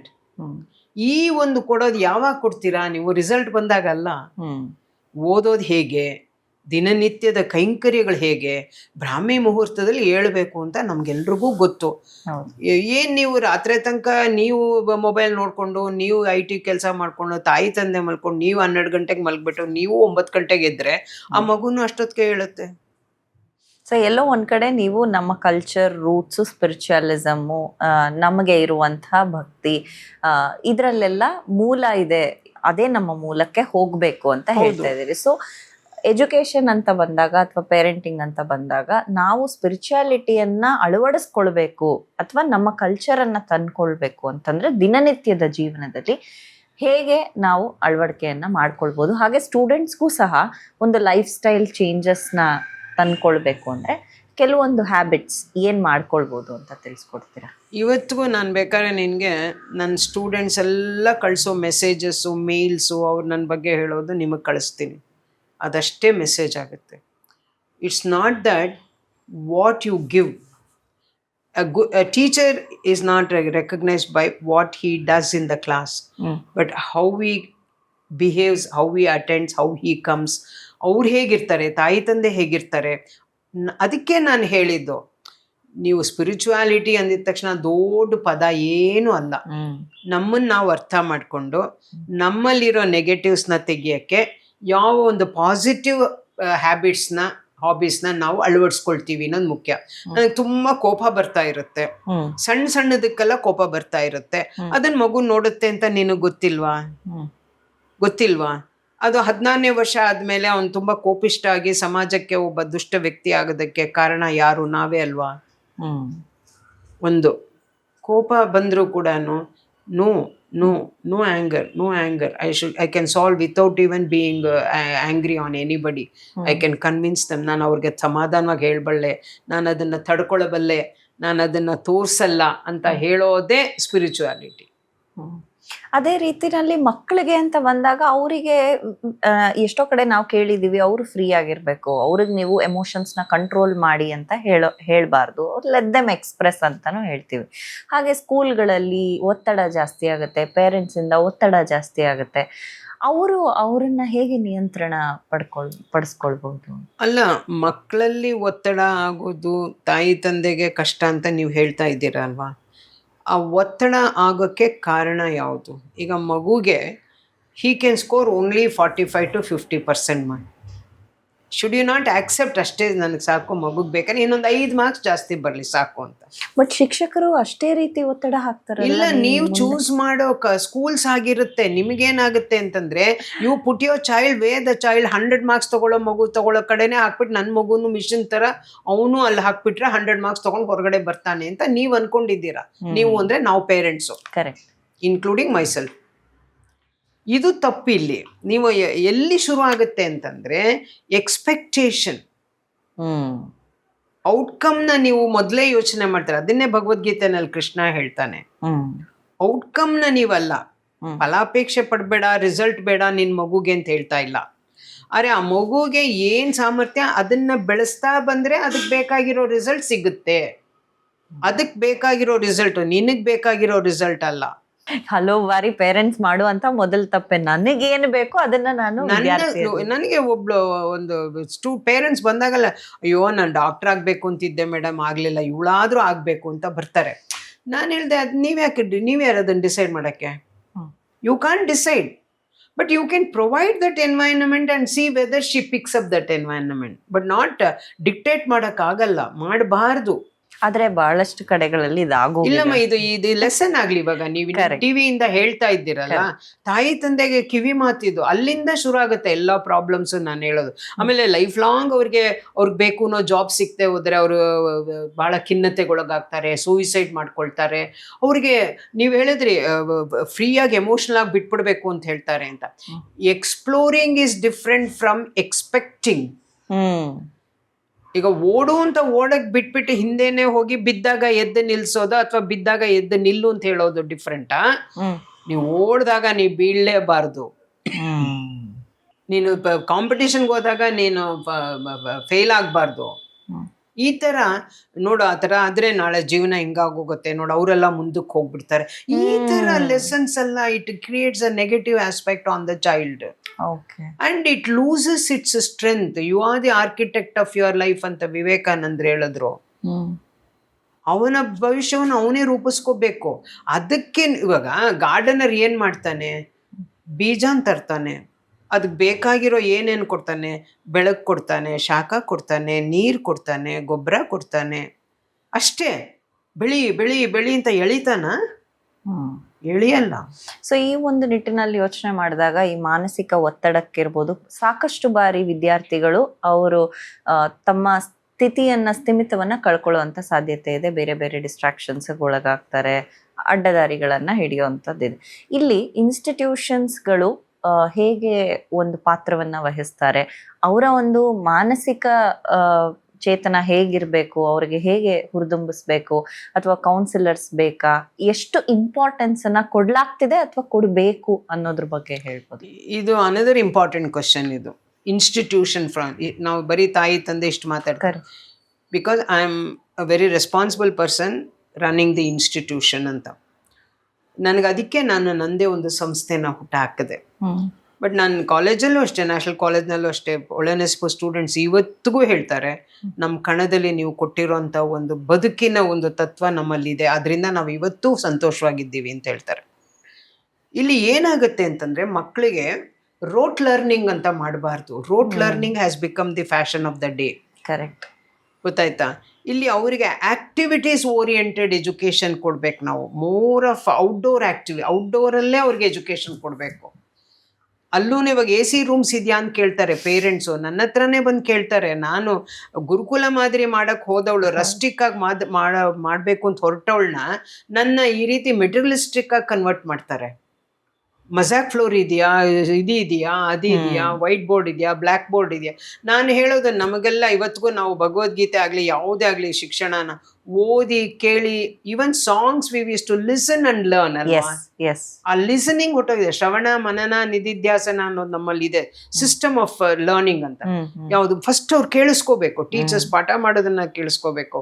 ಅವ್ರಿಗೆ outdoor activity, theatre activity, music activity ಹಂಗಂತಂದಿದ ತಕ್ಷಣ ಒಬ್ಬರನ್ನ contract ತಗೊಂಡ್ಬಿಡ್ತಾರೆ. ಅವ್ರು ಏನೋ ಒಂದು 10 piece ready ಮಾಡ್ತಾರೆ, ಅದನ್ನ ಎಲ್ಲ ಸ್ಕೂಲ್ಗೂ ಹೇಳ್ಕೊಡ್ತಾ ಇರ್ತಾರೆ, ಇವರು ಅದನ್ನ ಹೇಳಿಸ್ತಾ ಇರ್ತಾರೆ. ಅದ್ರಲ್ಲಿ ಮೋರ್ ಆಫ್ ನಮಗೆ ಕಲ್ಚರ್ಗೆ ಅವೇ ಫ್ರಮ್ ದ ಕಲ್ಚರ್ದು ತುಂಬ ಇರುತ್ತೆ. ಏನಾದ್ರು ನಾವು ಟ್ರೆಡಿಷನಲ್ ಪೀಸ್ ಕೊಟ್ಟರೆ ಅಯ್ಯೋ ಇದು ಬೇಡ ಅಂತ ಹೇಳ್ತಾರೆ. ಈ ಥರ ಎಲ್ಲನೂ ಆಗ್ತಾ ಇದೆ ಇವತ್ತು. ನಮ್ಮನೆ ಕಲ್ಚರ್ ನಾನು ತಿಳ್ಕೊಳ್ದೆ ಹೋದರೆ ನಾನು ಹೇಗೆ ಬೆಳಿತೀನಿ? ಮಣ್ಣಿನ ಗುಣ ತಿಳಿದು ತಾನೇ ನೀವು ಗಿಡ ನೆಡಬೇಕು. ಮಣ್ಣಿನ ಗುಣ ತಿಳಿದೆ ನೀವು ಗಿಡ ನೆಟ್ರೆ, ಮರುಭೂಮಿನಲ್ಲಿ ಹೋಗಿ ನೀವು ಕೊತ್ತಂಬರಿ ಸೊಪ್ಪು ಬೆಳೆಸ್ತೀನಿ ಅಂದರೆ ಬೆಳೆಯೋಕ್ಕಾಗತ್ತಾ? ಆಗಲ್ಲ. ಅಲ್ಲೇ ಕ್ಯಾಕ್ಟಸ್ ಬೆಳಿಬೇಕು. ಇದೆಲ್ಲ ಭಾಳ ನೇಚರಲ್ಲಿ ತುಂಬ ಲೆಸನ್ಸ್ ಇದೆ ನಮಗೆ. ಖಂಡಿತ. ನೋಡಮ್ಮ, ಇವಾಗ ಕ್ರೀಪರ್ ಇರುತ್ತೆ. ಈಗ ನೀವು ಮಾವಿನ ಮರ ನೆಟ್ಬಿಟ್ಟು ಕುಂಬಳಕಾಯಿ ಅಷ್ಟು ಗಾತ್ರ ಮಾವಿನ ಹಣ್ಣು ಕೊಡು ಅಂದ್ರೆ ಅದು ಕೊಡುತ್ತಾ? ಬಳ್ಳಿನಲ್ಲಿ ನಿನಗೆ ಚಿಕ್ಕದಾಗೆ ಕಾಯಿ ಕೊಡು, ನೀನು ತುಂಬ ಬಳ್ಳಿ ತಿನ್ನಾಗಿದ್ಯಾ ಅಂದರೆ ಕೊಡುತ್ತಾ? ಅದು ದೊಡ್ಡ ಕುಂಬಳಕಾಯಿ ಕೊಡುತ್ತೆ, ಅದು ದೊಡ್ಡ ಕಲಂಗರಿ ಹಣ್ಣು ಕೊಡುತ್ತೆ. ಯಾವ ಇದರಲ್ಲಿ ಯಾವ ಮಕ್ಕಳಲ್ಲಿ ಯಾವ ಪೊಟೆನ್ಷಿಯಲ್ ಇದೆ, ಏನಿದೆ ಅನ್ನೋದನ್ನ ಆ ಭಗವಂತ ಇಟ್ಟಿದ್ರು ಕೂಡ ಅದನ್ನು ತಿಳ್ಕೊಳ್ಬೇಕಾಗಿರೋ ಕರ್ತವ್ಯ ಇನ್ಸ್ಟಿಟ್ಯೂಷನ್ಸ್ದು, ಪೇರೆಂಟ್ಸ್ದು ಮುಖ್ಯ. ಇಲ್ಲಿ ಸಮಾಜವನ್ನು ತರಬಾರ್ದು ಇವ್ರ ಮಧ್ಯೆ. Other schools are doing better than us ಅಂತ ಬಂದಲ್ಲಿ ಕಂಪೇರ್ ಮಾಡಬಾರ್ದು ಟೀಚರ್ಸ್ಗೆ. We want to give the best to the children ಅಂತ ಹೇಳ್ಬೇಕು. ನಾನು ಯಾವಾಗಲೂ ಹೇಳ್ತೀನಿ, ನೀವು ಟೀಚರ್ಸ್ ನಿಮ್ಮಲ್ಲಿ ಏನು ಬೆಸ್ಟ್ ಇದೆಯೋ ಅದನ್ನ ಮಕ್ಳಿಗೆ ಕೊಡಿ. ಮಕ್ಕಳಲ್ಲಿ ಏನು ಬೆಸ್ಟ್ ಇದೆಯೋ ಅದನ್ನ ಅವ್ರಿಗೆ ಹೇಳಿ. ಆ ಡೈರೆಕ್ಷನಲ್ಲಿ ಅವ್ರನ್ನ ತಿದ್ದಿ. ಒಬ್ಬನಿಗೆ ಥಿಯೇಟರ್ ಆಕ್ಟಿವಿಟಿ ಇಷ್ಟ ಇರ್ಬೋದು, ಒಬ್ಬನಿಗೆ ಹಾಡೋದಿರ್ಬೋದು, ಒಬ್ಬನಿಗೆ ಗಾರ್ಡನಿಂಗ್ ಹೋಗಿ. ನಮ್ಮ LKG UKG ಮಕ್ಕಳು ದಿಢೀರ್ ಅಂತ ಒಂದಿಬ್ರು ಹುಡುಗರಿದ್ದಾರೆ, ಅವ್ರು ಎದ್ದು ನಿಂತ್ಕೊಂಡು ma'am I want to water the plants ಅಂತಾರೆ. I am so happy that. Correct. You go and water the plants and come ಎಷ್ಟು ಬ್ಯಾಕ್. ಶಾಲೆಗಳಲ್ಲಿ ಈ ತರ ಬಿಡ್ತಾರೆ. ನಮ್ದು 6.5 ಎಕರೆ ಯಾಕೆ ಅದನ್ನ ನಮ್ದು ಇದನ್ನು ನಾನು ಸಂಸ್ಥೆನಲ್ಲಿ ಅಲ್ಲಿ ಮಾಡಿದೆ ಅಂದ್ರೆ ಮಕ್ಕಳು more should be outdoor. Correct. ಅವರು ಬರೀ ಒಂದ್ ರೂಮಲ್ಲಿ ಕೂಡ ಹಾಕಿ ಹೇಳಿದ್ದೇನೆ ಊರು ಓಡಿಸೋದು, ಬರ್ಸೋದು, ಕ್ವಶನ್ ಆನ್ಸರ್ಸ್ ಕೊಡೋದು, ಆ ಮೆಮೊರಿ ಟೆಸ್ಟ್ ಮಾಡ್ತಾ ಇದ್ದೀವಮ್ಮ. ಲರ್ನಿಂಗ್ ನಾವು ಮಾಡ್ತಾ ಇಲ್ಲ. ಇವತ್ತು ಕಲಿಕೆಗೆ ನಾವು ಆಸ್ತೆ ಕೊಡ್ತಾ ಇಲ್ಲ, ಆದ್ಯತೆ ಕೊಡ್ತಾ ಇಲ್ಲ. ನಾವು ಕೇವಲ ಫಾರ್ಮಲ್ ಎಜುಕೇಶನ್ಗೆ ಯಾವ್ದ್ಯಾವುದು rote learning, marks, records and profession. Profession oriented, it is not personality oriented. ನೀವು ಪರ್ಸನಾಲಿಟಿ ಕೊಟ್ಬಿಡಿ, ಅದರಲ್ಲೇ ಪ್ರೊಫೆಷನ್ ಬರುತ್ತೆ. ಸೊ ಈಗ ನೀವು ಎಕ್ಸ್ಟ್ರಾ ಕರಿಕ್ಯುಲರ್ ಬಗ್ಗೆ ಮಾತಾಡ್ತಾ ಇರುವಾಗ ಇನ್ನೊಂದು ಹಂತ ಅಂತ ಅಂದ್ರೆ ಸ್ಪೋರ್ಟ್ಸ್ ಎಜುಕೇಶನ್. ಸ್ಪೋರ್ಟ್ಸ್ ಎಷ್ಟೋ ಕಡೆಗಳಲ್ಲಿ ಸ್ಪೋರ್ಟ್ಸ್ ಅನ್ನ ನಾವು ಪ್ಯಾಷನ್ ಆಗಿ ತೆಗೆದುಕೊಂಡು ಹೋದಾಗ ಒಂದು ಮಟ್ಟಕ್ಕೆ ಸಾಧನೆ ಮಾಡಿದಂಥವ್ರು ಇದ್ದಾರೆ. ಆದ್ರೆ ಸ್ಪೋರ್ಟ್ಸ್ ಅನ್ನ ಫಾರ್ಮಲ್ ಎಜುಕೇಶನ್ ರೀತಿಯಲ್ಲೇ ಅದಕ್ಕೂ ಆದ್ಯತೆ ಕೊಟ್ಟು ಎಷ್ಟು ಕ್ಲಾಸಸ್ ಅಲ್ಲಿ ಎಷ್ಟು ಸ್ಟೂಡೆಂಟ್ಸ್ ನ ಆತರ ಎನ್ಕರೇಜಿಂಗ್ ಆಗಿ ಕಳಿಸ್ತಾ ಇದ್ದಾರೆ. ಇದ್ರ ಒಂದು ಚಾಲೆಂಜಸ್ ಬಗ್ಗೆ ಹೇಳ್ಬೋದಾ? ಸ್ಪೋರ್ಟ್ಸ್ ಅಂತ ಅಂದಿದ ತಕ್ಷಣ ನಮ್ಗೆ 2-3 ತಡೆಗಳು ಬರುತ್ತೆ. ಒಂದು, ಸಿಲೆಬಸ್ನಲ್ಲಿ ಟೈಮ್ ಟೇಬಲ್ ಎಷ್ಟು ಅಲಾಟ್ ಮಾಡಬೇಕು ಅನ್ನೋದು ಡಿಪಾರ್ಟ್ಮೆಂಟ್ ನಿಗದಿಪಡಿಸಿ ಕಳಿಸುತ್ತೆ. ಓಕೆ, ಎಷ್ಟು ಅವರ್ಸ್ ವರ್ಕ್ ಮಾಡಬೇಕು, ಎಷ್ಟಿನ. ಬಟ್ ನನ್ಗನ್ಸುತ್ತೆ ಇದನ್ನೆಲ್ಲ ಮೀರಿ ಒಂದು ಸಂಸ್ಥೆ ನಡೆಸ್ಬೇಕು ನಾವು. ಅದಕ್ಕೆ ಕಟ್ಪಾಡ್ ಇಟ್ಕೊಂಡು ಮಾಡಕ್ ಆಗಲ್ಲ. ಆಮೇಲೆ ಪೇರೆಂಟ್ಸ್ಗೆ ಏನಾಗ್ಬಿಡತ್ತೆ ಅಂತಂದ್ರೆ ಒಂದು ಲೆವೆಲ್ ತನಕ ನನ್ನ ಮಗು ಎಲ್ಲ ಕಲೀಲಿ ಅನ್ಸುತ್ತೆ. ಖುಷಿಯಾಗಿ ಎಲ್ಲದಕ್ಕೂ ಹಾಕ್ತಾರೆ.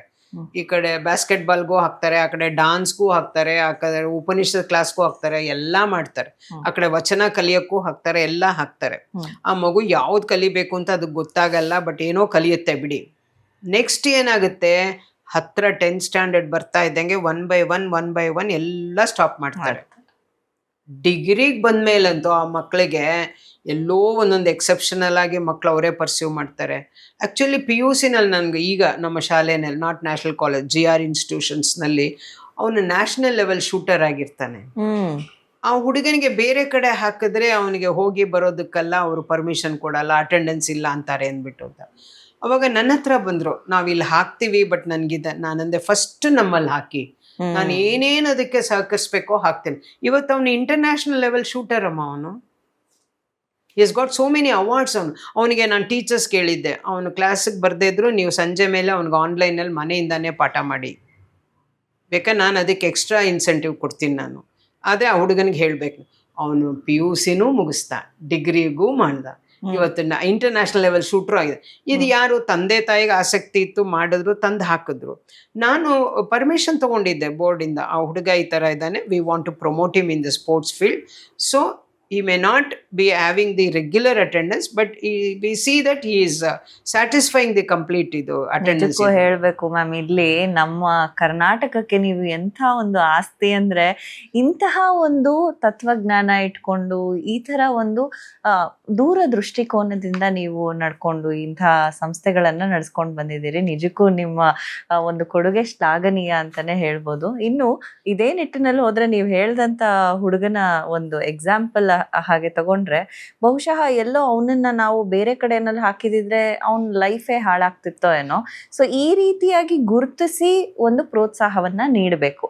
ಆದ್ರೆ ಎಷ್ಟೋ ಜನ ಈಗಲೂ ಮಕ್ಕಳು ಒಂದು 10ನೇ ಕ್ಲಾಸ್ ಮುಗ್ದಿದ ತಕ್ಷಣ ಅಥವಾ 12ನೇ ಕ್ಲಾಸ್ ಮುಗ್ದಿ ಅಲ್ಲಿವರೆಗೂ ಚೆನ್ನಾಗಿ ಓದ್ಕೊಂಡು ಬಂದಿರುವಂಥವ್ರು ಆ ಸಂಸ್ಥೆ ಬದಲಾದ ಕೂಡಲೇ ಎಲ್ಲೋ ಒಂದು ಅವರ ಕೆಪಾಸಿಟಿ ಕಡಿಮೆ ಆಗ್ಬಿಡುತ್ತೆ. ಅವರ ಅಂಕೆ ಮಾರ್ಕ್ಸ್ಗಳಲ್ಲಾಗ್ಬೋದು, ಪರ್ಫಾರ್ಮೆನ್ಸ್ ಅಲ್ಲಾಗ್ಬೋದು, ನಡವಳಿಕೆಯಲ್ಲೂ ಸಹ ಕುಗ್ಗುತ್ತಾ ಹೋಗ್ತಾರೆ. ಇದಕ್ಕೆ ಕಾರಣ ಮೂಲವಾಗಿ ಏನಿರಬಹುದು? ಅಲ್ಲಿ ಇನ್ಸ್ಟಿಟ್ಯೂಷನ್ಸ್ಗಳು ಬರ್ತಾವ ಕಾರಣನ, ಅಥವಾ ಹೇಗೆ? ಇದ್ರ ಬಗ್ಗೆ ಸ್ವಲ್ಪ ಹೇಳ್ಬೋದು. ಅಲ್ಲ, ಒಂದು ತಿಳ್ಕೊಬೇಕು ನೀವು, ಮಕ್ಕಳು ಬೆಳೀತಾ ಇರೋವರೆಗೂ ಒಂದು ಹಂತದವರೆಗೂ ಅವರು they do what we tell, ಅದು ಒಂಥರ ಬೆಳೆಯೋ ಹಂತ.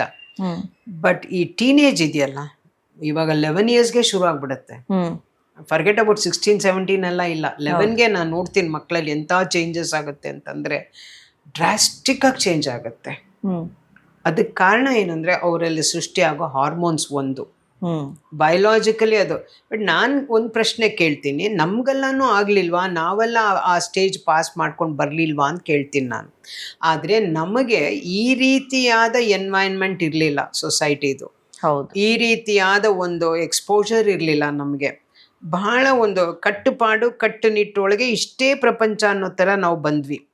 ಈ ನಮ್ಮಲ್ಲೂ ಕೆಲವರು ಹಾಳಾದವ್ರು ಇದ್ದಾರೆ. ಡೋಂಟ್ ಥಿಂಕ್ ದಟ್ ಅವತ್ತಿದ್ದವರೆಲ್ಲ ಸಾಚಾಗಳು, ಇವತ್ತಿರೋ ಮಕ್ಳು ಮಾತ್ರ ಕೆಟ್ಟವರು ಅಂತ ಹೇಳ್ಬೇಡಿ. ಅವತ್ತು ಇದ್ರು, ರಾಮಾಯಣ ಕಾಲದಲ್ಲೂ ಇದ್ರು, ಮಹಾಭಾರತ ಕಾಲದಲ್ಲೂ ಇದ್ರು, ಎಲ್ಲಾ ಕಡೆನೂ ಇರುತ್ತೆ. ಮನುಷ್ಯ ಅಂತಿದ್ಮೇಲೆ ಎಲ್ಲಾ ಕಾಲಕ್ಕೂ ಕೆಟ್ಟದ್ದು ಒಳ್ಳೇದು ಇರುತ್ತೆ. ಇದನ್ನ ನಾವು ಫಸ್ಟ್ ಅರ್ಥ ಮಾಡ್ಕೋಬೇಕು. ಎರಡನೇದು, ಟೀನೇಜ್ ನಲ್ಲಿ ಅವ್ರನ್ನ ಎಷ್ಟು ಕನ್ಸ್ಟ್ರಕ್ಟಿವ್ ಆಗಿ ನಾವು ಆಕ್ಯುಪೈ ಮಾಡ್ತೀವೋ ಅಷ್ಟು ಅವರು ಡಿಸ್ಟ್ರಕ್ಟಿವ್ ಆಗಿ ದಾರಿ ಹುಡ್ಕೋದನ್ನ ಕಡಿಮೆ ಮಾಡ್ತಾರೆ.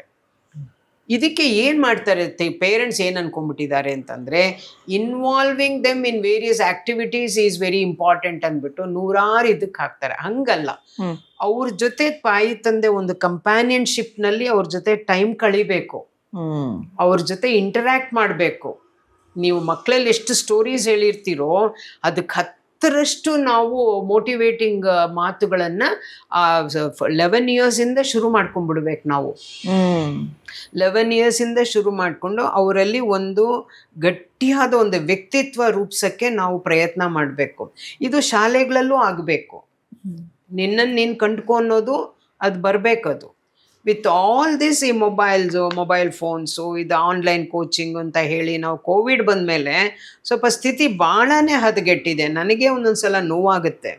ನಾವೇ ಬೇಡ ಅಂದ್ವಿ, ನಾವೇ ಕೊಟ್ವಿ ಮೊಬೈಲ್ನ ಅವ್ರ ಕೈಗೆ. ಇವಾಗ ಮತ್ತೆ ಬೇಡ ಅಂತಂದರೆ ಇದಾಗುತ್ತೆ. ನಾನು ಅದ್ರಲ್ಲಿ ಬರ್ದಿದ್ದೀನಿ, ನಂದು ಫಿಲಾಸಫಿ ಆಫ್ ಪೇರೆಂಟಿಂಗ್ನಲ್ಲಿ ಕೊಟ್ಟಿದ್ದೀನಿ. Mobile using is like crossing the bridge ಅಂತ, ಕ್ರಾಸಿಂಗ್ ಓವರ್ ಅ ಬ್ರಿಡ್ಜ್ ಅಂತ. ಆಮೇಲೆ it's like a book shelf. ಏನಂದರೆ ಯಾವ ಬುಕ್ ಏನು ತಗೊಳ್ತೀಯೋ ಅದನ್ನು ಅಲ್ಲೇ ಇಡಬೇಕು. ಅದರಲ್ಲಿ ಏನು ಇರುತ್ತೋ ಅದನ್ನು ಓದ್ತೀಯೋ ಅದು ever printed. It's like letters in the book ಅಂತ. ನೀವು ಡಿಜಿಟಲ್ದೆಲ್ಲ ಯೂಸ್ ಮಾಡೋದಾರೆ ಈ ಥರ ಅನಾಲಜೀಸ್ ಕೊಡಬೇಕು. ಹಿಂದಿಂದೆಲ್ಲ ಎಕ್ಸಾಂಪಲ್ ತಗೊಂಡು ಎಷ್ಟೊಂದು ಜನ ನಮ್ಮಲ್ಲಿ great people were great failures, ಅದನ್ನ ಹೇಳಬೇಕು ಅವ್ರಿಗೆ. Inspirational stories. ಸೊ ಇವಾಗ ಇವಳು ವಿನ್ಫ್ರೆ ಆಪ್ರಾ ತಗೊಳ್ಳಿ. ಅವಳು 9th year ಇಂದ ಎಷ್ಟು ಕಷ್ಟಪಟ್ಟಿದ್ದಾಳೆ, ಈ ಸಮಾಜದಲ್ಲಿ ಎಷ್ಟೊಂದು ಶೋಷಿತಳಾಗಿ ಬೆಳೆದ್ಲು. ಅವ್ರದ್ದೆಲ್ಲ ನೋಡಿದಾಗ, ಆಮೇಲೆ ಬೇಕಾದಷ್ಟು ಜನ, ಇವಳು ಹ್ಯಾರಿ ಪಾಟರ್ ರೌಲಿಂಗ್, ಅವಳು ಏನು ಮಾಡಿದ್ಲು, ಅವಳು ಎಷ್ಟು ಕಷ್ಟಪಟ್ಟು ಅದನ್ನ ಇವತ್ತು ಹ್ಯಾರಿ ಪಾಟರ್ಸ್ ಎಲ್ರಿಗೂ ಸಿಕ್ಕಿದೆ. But how much she struggled, ಇದನ್ನೆಲ್ಲ ಹೇಳಬೇಕು ಮಕ್ಕಳಿಗೆ. ಆ ಏಜಲ್ಲಿ ಅವ್ರಿಗೆ ಅದನ್ನ ತಗೊಳಕ್ಕೆ ಒಂದು ಶಕ್ತಿ ಇರುತ್ತೆ ಅವ್ರಿಗೆ. ಯಾವಾಗ ಎಳೆ ಮಕ್ಕಳಲ್ಲೇ ರಾಮಾಯಣ ಮಹಾಭಾರತ ಹೇಳ್ಬೋದು ಅಂತಂದ್ರೆ ನಾವು ಇನ್ನು ಕಾಯ್ಬೇಕಾಗಿಲ್ಲ. 22 ವರ್ಷ ಆಗ್ಲಿ 25 ವರ್ಷ ಆಗ್ಲಿ ಅಂತ ಕಾಯ್ಬೇಕಾಗಿಲ್ಲ. ಅದನ್ನ ಶಾಲೆಗಳಲ್ಲೂ teachers are the great motivators and influence. ನಾನು ಹೇಳ್ತೀನಿ ಕೇಳಿ, ನಾವು ಹೇಳ್ಬಿಟ್ರೆ ಅವ್ರ ಕಾಯ ವಾಚ ಮನಸ್ಸ ಮಕ್ಕಳು ಫಾಲೋ ಮಾಡ್ತಾರೆ. ತಾಯಿ ತಂದೆಗಿಂತ ನಾವು ಪವರ್ಫುಲ್ಲು. ನಮ್ಮ ಸಂಸ್ಕಾರದಲ್ಲಿ, ನಮ್ಮ ಧರ್ಮದಲ್ಲಿ ಗುರುಗಿರೋ ಆದ್ಯತೆ ಯಾರಿಗೂ ಇಲ್ಲ. ಎಲ್ಲೋ ಒಂದ್ ಕಡೆ ನಾನು ಸಹ ಓದಿದ್ದೆ ma'am, teachers are the second mothers ಅಂತ. ಸೆಕೆಂಡ್ ಮದರ್ಸ್ ಅಲ್ಲ, ನಾನು ಹೇಳ್ತೀನಿ ದೇ ಆರ್ ದಿ ಮದರ್ಸ್ ಅಂತ ನಾನು ಹೇಳ್ತೀನಿ. ಯಾಕಂದ್ರೆ mother can give all the timely necessity things, but time for ever what can be given is from the teachers. But ಇವತ್ತು teachers ಕೂಡ ಒಂಥರ ಮೆಕ್ಯಾನಿಕಲ್ ಆಗಿ ಆಗ್ಬಿಟ್ಟಿದ್ದಾರೆ. ಆಮೇಲೆ ಅವರ presentation it self is not commanding respect. It is commanding friendly attitude. Correct. Do you want friendly attitude or do you want respect? Friendly attitude ಇದ್ದಾಗ ಕಲಿಯೋದು ಚೆನ್ನಾಗಿ ಕಲಿತಾರೆ ಅಂತಾರೆ. ನನಗೇನು ಅದು ತುಂಬಾ ಸಲ ತುಂಬಾ ಮಕ್ಕಳಲ್ಲಿ ಅದು ಸೋಲ್ ಬರುತ್ತೆ. We should command respect. How do you command respect? Not demand. ನೀವು ನನಗೆ ರೆಸ್ಪೆಕ್ಟ್ ಕೊಡು ಅಂತ ಕೇಳಬಾರ್ದು. ನಾವು ಕೇಳ್ದೇನೆ ಅವ್ರು ಕೊಡೋ ಹಾಗೆ ನಾವು ನಡ್ಕೋಬೇಕು. ನಮ್ಮ ಕಮ್ಯುನಿಕೇಷನ್ನಲ್ಲಿ, ನಮ್ಮ ನಾಲೆಡ್ಜಲ್ಲಿ, ನಮ್ಮ ಅವ್ರನ್ನ ನಡ್ಸ್ಕೊಳ್ಳೋ ರೀತಿನಲ್ಲಿ ನಾವು ವಿಷಯನ ಹೆಂಗೆ ಸಂಗ್ರಹಿಸ್ತೀವಿ, ವಿಷಯನ ಹೇಗೆ ಅನಲೈಸ್ ಮಾಡ್ತೀವಿ, ಮಕ್ಕಳ ವ್ಯಕ್ತಿತ್ವನ ಹೇಗೆ ರೂಪಿಸ್ತೀವಿ, ಒಂದು ಮಗು ತಪ್ಪು ಮಾಡಿದಾಗ ನಾವು ಅದನ್ನು ಹೇಗೆ ಬಿಹೇವ್ ಮಾಡ್ತೀವಿ, ಅವರನ್ನು ಪನಿಷ್ಮೆಂಟ್ ಮಾಡ್ತೀವ ಅಥವಾ ಅವ್ರು ತಪ್ಪು ಮಾಡಿದ್ದಕ್ಕೆ ಕಾರಣ ಹುಡುಕ್ತೀವ, ಕಾರಣ ಹುಡುಕಿ ಆ ಮಗುಗೆ ಏನಾರು ಹೇಳಿ, ಇದೆಲ್ಲ ಬೇರೆ ಮಕ್ಕಳೆಲ್ಲನೂ ನೋಡ್ತಾ ಇರ್ತಾರೆ. ಇವಾಗ ನನಗೆ ಎಷ್ಟು ಜನ ಹೇಳ್ತಾರೆ, ನೀವು ಅವತ್ತು ಅವ್ರನ್ನ ತಿದ್ದಿದ್ದು ನಮಗೊಂದು ದೊಡ್ಡ ಪಾಠ ಆಯ್ತು ಅಂತ. ನಮ್ಮಲ್ಲಿ ಒಬ್ಬ ಹುಡುಗ ಇದ್ದ, ಅವ್ರು ಇವಾಗ ದೊಡ್ಡ ಹುದ್ದೆಯಲ್ಲಿದ್ದಾರೆ, ಕಮಿಷನರ್ ಪೋಸ್ಟ್ ನಲ್ಲಿ, ಹೆಸರು ಬೇಡ.